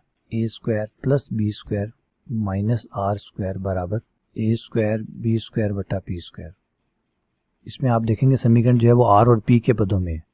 जब कोई समीकरण आर और पी के पदों में होता है, ये आरपीएससी 2011 का है, आरपीएससी सेकंड ग्रेड 2012 का। तो यहाँ पे समीकरण देखिए आर और पी के पदों में है, और जब कोई समीकरण आर और पी के पदों में होता है तो हम उसे कहते हैं कि भाई पादिक समीकरण है। मतलब ये जो इक्वेशन है ये पैडल इक्वेशन है, पादिक समीकरण है, पैडल इक्वेशन है। तो जब इक्वेशन पैडल होती है तो जो रो होता है, रो निकल जाता है आपका आर डी आर बटा डी पी से। तो ये फॉर्मूला लगाइए, इससे रो आपका बाहर आ जाएगा। तो d r over d P निकालना है, मतलब आर का पी के साथ अवकलन करना है। आर का पी के साथ अवकलन करूंगा तो ये हो जाएगा 0 प्लस 0 प्लस 2r बराबर a स्क्वायर बी स्क्वायर, और ये ऊपर चला जाएगा -2 बटा पी क्यूब। और आर का d r over d P नहीं लिखा है, अवकलन में पी के साथ कर रहे हैं ना, तो यहाँ पे 2r आएगा, खुद आर का भी तो आएगा ना, D r over d P. ठीक है, ये नहीं लिखा मैंने। और ये a स्क्वायर बी स्क्वायर नियतांक है, बाहर आ जाएंगे, पी स्क्वायर को ऊपर लाऊंगा तो -2 बाहर, पी क्यूब, माइनस से माइनस काट दीजिए, 2 से 2 काट दीजिए, ये हो गया r d r over d p, जो कि रो के बराबर हो गया, क्योंकि r d r over d p rho के बराबर है, तो रो आ गया। ये आ गया a स्क्वायर बी स्क्वायर बटा पी क्यूब, यानी रो बराबर a स्क्वायर बी स्क्वायर बटा पी क्यूब। ये आपका आंसर आ गया, ये वक्ता त्रिज्या होगी। तो ये क्वेश्चन पूछ लिया एक पादिक समीकरण का। तो देखिए ध्रुवीय रूप पूछ चुका, कार्तीय रूप पूछ चुका, प्राचलिक रूप पूछ चुका है, और इसके अंदर अब पादिक रूप भी पूछ लिया।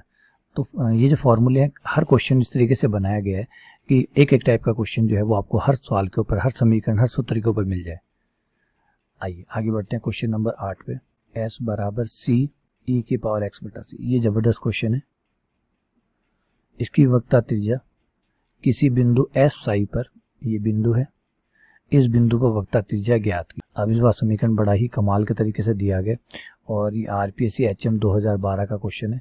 ठीक है, अब इसमें क्या करना है, ध्यान देखिए और ध्यान से सुनिए कि रो निकालना है, समीकरण x के रूप में दिया हुआ है, तो यहाँ तो परेशानी होगी, क्योंकि अगर साई के रूप में दिया होता तो हमारे पास रो का डायरेक्ट फॉर्मूला होता है, रो बराबर डी एस बटा डी साई, जो कि नहीं दिया हुआ, तो इस रूप में ही दिया हुआ है ना। तो अब जो दिया हुआ है वैसा ही करना पड़ेगा।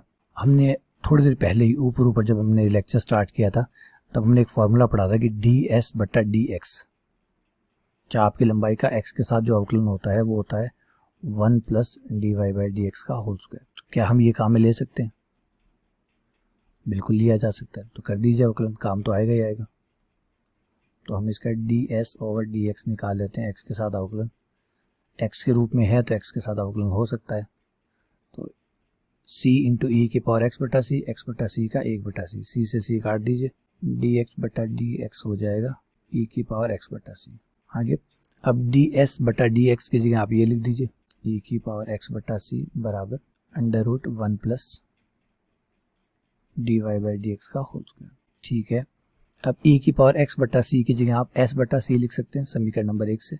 यहाँ से ई की पावर एक्स बटा सी ये हो जाएगा एस बटा c. D y by d x जो है वो 10 साई के बराबर होता है, क्योंकि d y by d x ढाल होती है, स्लोप होती है, और स्लोप जो होता है वो 10 साई के बराबर होता है। ये तो हमने पढ़ा हुआ है कि d y by d x अवकलन जो है वो स्पर्श कोण के 10 में मान के बराबर होता है, ढाल के बराबर होता है, तो ये 10 साई आ गया। अब हमने ऐसा क्यों किया, ताकि हम समीकरण को एस और साई के पदों में लिख सकें। सी इधर आ गया 1 plus ten square sex square हो गया, बाहर आके सेक्स साई आ गया। ये लीजिए, अब आपका समीकरण आ गया है एस और साई के पदों में एक्स का विलोपन करके। अब चाप जो वक्ता त्रिज्या है वो निकाल लेते हैं डी एस बटा डी साई करके। सी सेक्स साई का हो गया सेक्स साई 10 साई, ये आपका रो आ गया। लेकिन जो आंसर है वो साई के पदों में नहीं है, ऑप्शन जो दिए गए हैं वो साई के पदों में नहीं है, ऑप्शन जो है वो एस के पदों में है, यानी इसे एस के रूप में लिखिए। ठीक है, एस के रूप में लिख लेते हैं, कोई दिक्कत नहीं है। सी सेक साई, 10 को सेक में लिख लीजिए, तो 10 को सेक में लिखेंगे तो सेक स्क्वायर साई माइनस 1। सेक साई का मान आप यहाँ से रख दीजिए, सेक साई बराबर एस बटा सी, एस स्क्वायर बटा सी स्क्वायर माइनस 1। ये सी कट जाएगा, सी स्क्वायर लघुत्तम आएगा, बाहर आके वो भी 1 बटा सी हो जाएगा, तो 1 बटा c s into under root s square minus c square. ये आपका आंसर आ गया वक्ता त्रिज्या। देखिए, अगर साई के पदों में दिया होता तो ये आंसर हो जाता, लेकिन क्वेश्चन को और घुमाया गया, एस के पदों में पूछा गया तो ये हो गया। क्लियर है? चलिए आगे बढ़ते हैं। क्वेश्चन नंबर 9, 1 बटा पी स्क्वायर बराबर 1 बटा ए स्क्वायर 1 बटा बी स्क्वायर आर स्क्वायर बटा ए स्क्वायर बी स्क्वायर। क्वेश्चन में पूछा वक्ता त्रिज्या निकालिए, रो निकालिए। ये क्वेश्चन है आरपीएससी एचएम का 2012 का। ठीक है, तो वक्ता त्रिज्या समीकरण जो दिया गया है वो है आर और पी के पदों में, मतलब पादिक समीकरण दिया गया। ए और बी तो नियतांक है, तो आर और पी के रूप में दिया गया, मतलब पादिक समीकरण दिया गया, पैडल इक्वेशन दी गई है। ये जो भी वक्र है इस वक्र की हमें पैडल इक्वेशन दी है, और जब पैडल इक्वेशन दी गई हो तो रो जो है वो इस फॉर्मूले द्वारा आता है, आर डी आर बटा डी पी। तो कर दीजिए अवकलन पी के साथ, पी के सापेक्ष अवकलन, तो माइनस 2 बटा पी क्यूब बराबर 1 बटा ए स्क्वायर का 0 1 बटा बी स्क्वायर का 0 माइनस 1 बटा ए स्क्वायर बी स्क्वायर बाहर, आर स्क्वायर का 2r, खुद आर का d r over d P. Are d r over d P की जगह हम लिख सकते हैं रो, यहाँ पे रो लिख दीजिए, 2 बटा पी क्यूब बराबर माइनस 1 बटा ए स्क्वायर बी स्क्वायर इंटू 2 रो, माइनस से माइनस कट कर दीजिए, 2 से 2 कैंसिल कर दीजिए, इसको इधर भेज दीजिए, तो रो बराबर आ जाएगा ए स्क्वायर बी स्क्वायर बट्टा पी क्यूब बराबर रो। वैसे शायद ये क्वेश्चन दोबारा रिपीट हो गया, चेंज शायद पहले भी हमने किया था, है ना, लेकिन ये वापस से रिपीट हो गया। यही है, आरपीएससी सेकंड ग्रेड 2012 में भी आया हुआ है, देखिए एचएम में भी आया हुआ है, लेकिन समीकरण को थोड़ा सा चेंज करके डाल दिया। क्वेश्चन नंबर 10, आर बराबर ए ई की पावर थीटा कोट अल्फा, ये समान कोणिक सर्पिल है, इसके लिए आप रो का मान बताइए, वक्ता त्रिज्या का मान बताइए। तो हमें जो ध्रुवीय रूप वाला फॉर्मूला है रो वाला वो यूज़ करना पड़ेगा, r square plus d r बटा डी थीटा का स्क्वायर की पावर 3 बटा 2 बट्टे r square plus 2 d r बटा डी थीटा का square minus r d square r बटा डी थीटा स्क्वायर। ये जो मान चाहिए वो सारे मान आप इकट्ठे कर लीजिए। यहाँ से आर का मान चाहिए जो कि है, आर के 2 अवकलन चाहिए, पहले तो डी आर बटा डी थीटा, तो अवकलन करते ही आ जाएगा ए ई की पावर का अवकलन ई की पावर, तो ये कॉट थीटा आ जाएगा, तो ए कॉट अल्फा ए कॉट अल्फा ए की पावर थीटा कॉट अल्फा। एक बार दोबारा करेंगे तो थीटा के साथ ही, और थीटा के साथ करेंगे तो ई की पावर थीटा कोट अल्फा का ई की पावर थीटा कोट अल्फा आ जाएगा, तो कोट स्क्वायर हो गया और थीटा कोट अल्फा। ये मान ले जाके अपने फॉर्मूले में रखिए और देखिए क्या देता है। रो बराबर सीधा ही रख रहा हूँ आर स्क्वायर और D r over D theta. तो जब मैं यहाँ रखूँगा तो ये आ जाएगा ए का स्क्वायर ई की पावर 2 थीटा कोट अल्फा। यहाँ पे भी आ जाएगा ए स्क्वायर कोट स्क्वायर ई की पावर थीटा 2 अल्फा। तो ये ए स्क्वायर और ई की power 2 theta cot alpha common आ जाएगा, 2 पावर कट जाएगी, 3 पावर आ जाएगी, 2 ले लेगा 3 दे देगा, तो ये हो जाएगा ए क्यूब ई की पावर 2 ले लेगा 3 दे देगा, 3 थीटा कोट अल्फा। अंदर बचेगा 1 plus coat square, 1 plus coat square था कोसेक स्क्वायर, कोसेक स्क्वायर की 2 पावर कट गई, 3 पावर आ गई, कोसेक की पावर 3 बटा आर स्क्वायर, ये आर स्क्वायर हो गया, ए स्क्वायर ई की पावर 2 थीटा कोट अल्फा। ये रहा ए स्क्वायर कोट स्क्वायर और ई की power 2 theta cot alpha. R square का मान ए स्क्वायर ई की power 2 theta cot alpha plus d r बटा डी थीटा हो गया 2 a square cot square alpha e की पावर 2 थीटा कोट अल्फा और माइनस आर और ये a square cot square alpha और ई की पावर 2 थीटा कोट अल्फा बराबर a cube cosec cube alpha e की पावर 3 थीटा कोट अल्फा। यहाँ 2 में से 1 गया, 1 बच जाएगा, है ना। और उसमें से भी आप ए स्क्वायर कॉमन निकालेंगे, ई की power 2 theta cot alpha common निकालेंगे, ए स्क्वायर ई की power 2 theta cot alpha common. अंदर बचेगा 1 प्लस कोट स्क्वायर जो कि बन जाएगा कोसेक स्क्वायर। अब यहाँ पे आपका कटेगा, सब में 1 पावर बचेगी, 1 पावर बच गई, 1 पावर यहाँ पे भी 1 पावर बच गई, सब में 1 पावर बच जाएगी। तो ए कोसेक अल्फा और ई की पावर थीटा कोट अल्फा। ए और ई की पावर थीटा कोट अल्फा की जगह आर आ सकता है, ये आर आ गया, कोसेक अल्फा इंटू आर। तो ये रो बराबर आ गया आर कोसेक अल्फा। ये आपका आंसर आ गया। तो चलिए फाइनली काफ़ी क्वेश्चन हमने कर लिया, आइडिया लग गया होगा आपको कि कैसे क्वेश्चन आते हैं। डायरेक्ट फार्मूले आते हैं, फार्मूले नहीं आते तो वक्ता त्रिज्या निकाला, जो फार्मूले है उसमें मान रखिए, वक्ता त्रिज्या निकाल लीजिए। तो ज़्यादा कॉम्प्लिकेटेड कुछ नहीं है इसके अंदर, बस है कि एक बार आप इस टॉपिक से गुजर जाएं, समझ जाएं, फार्मूले याद रख लें, मान रखना सीख लें, काफ़ी है। ठीक है, चलिए बहुत बहुत धन्यवाद, शुक्रिया।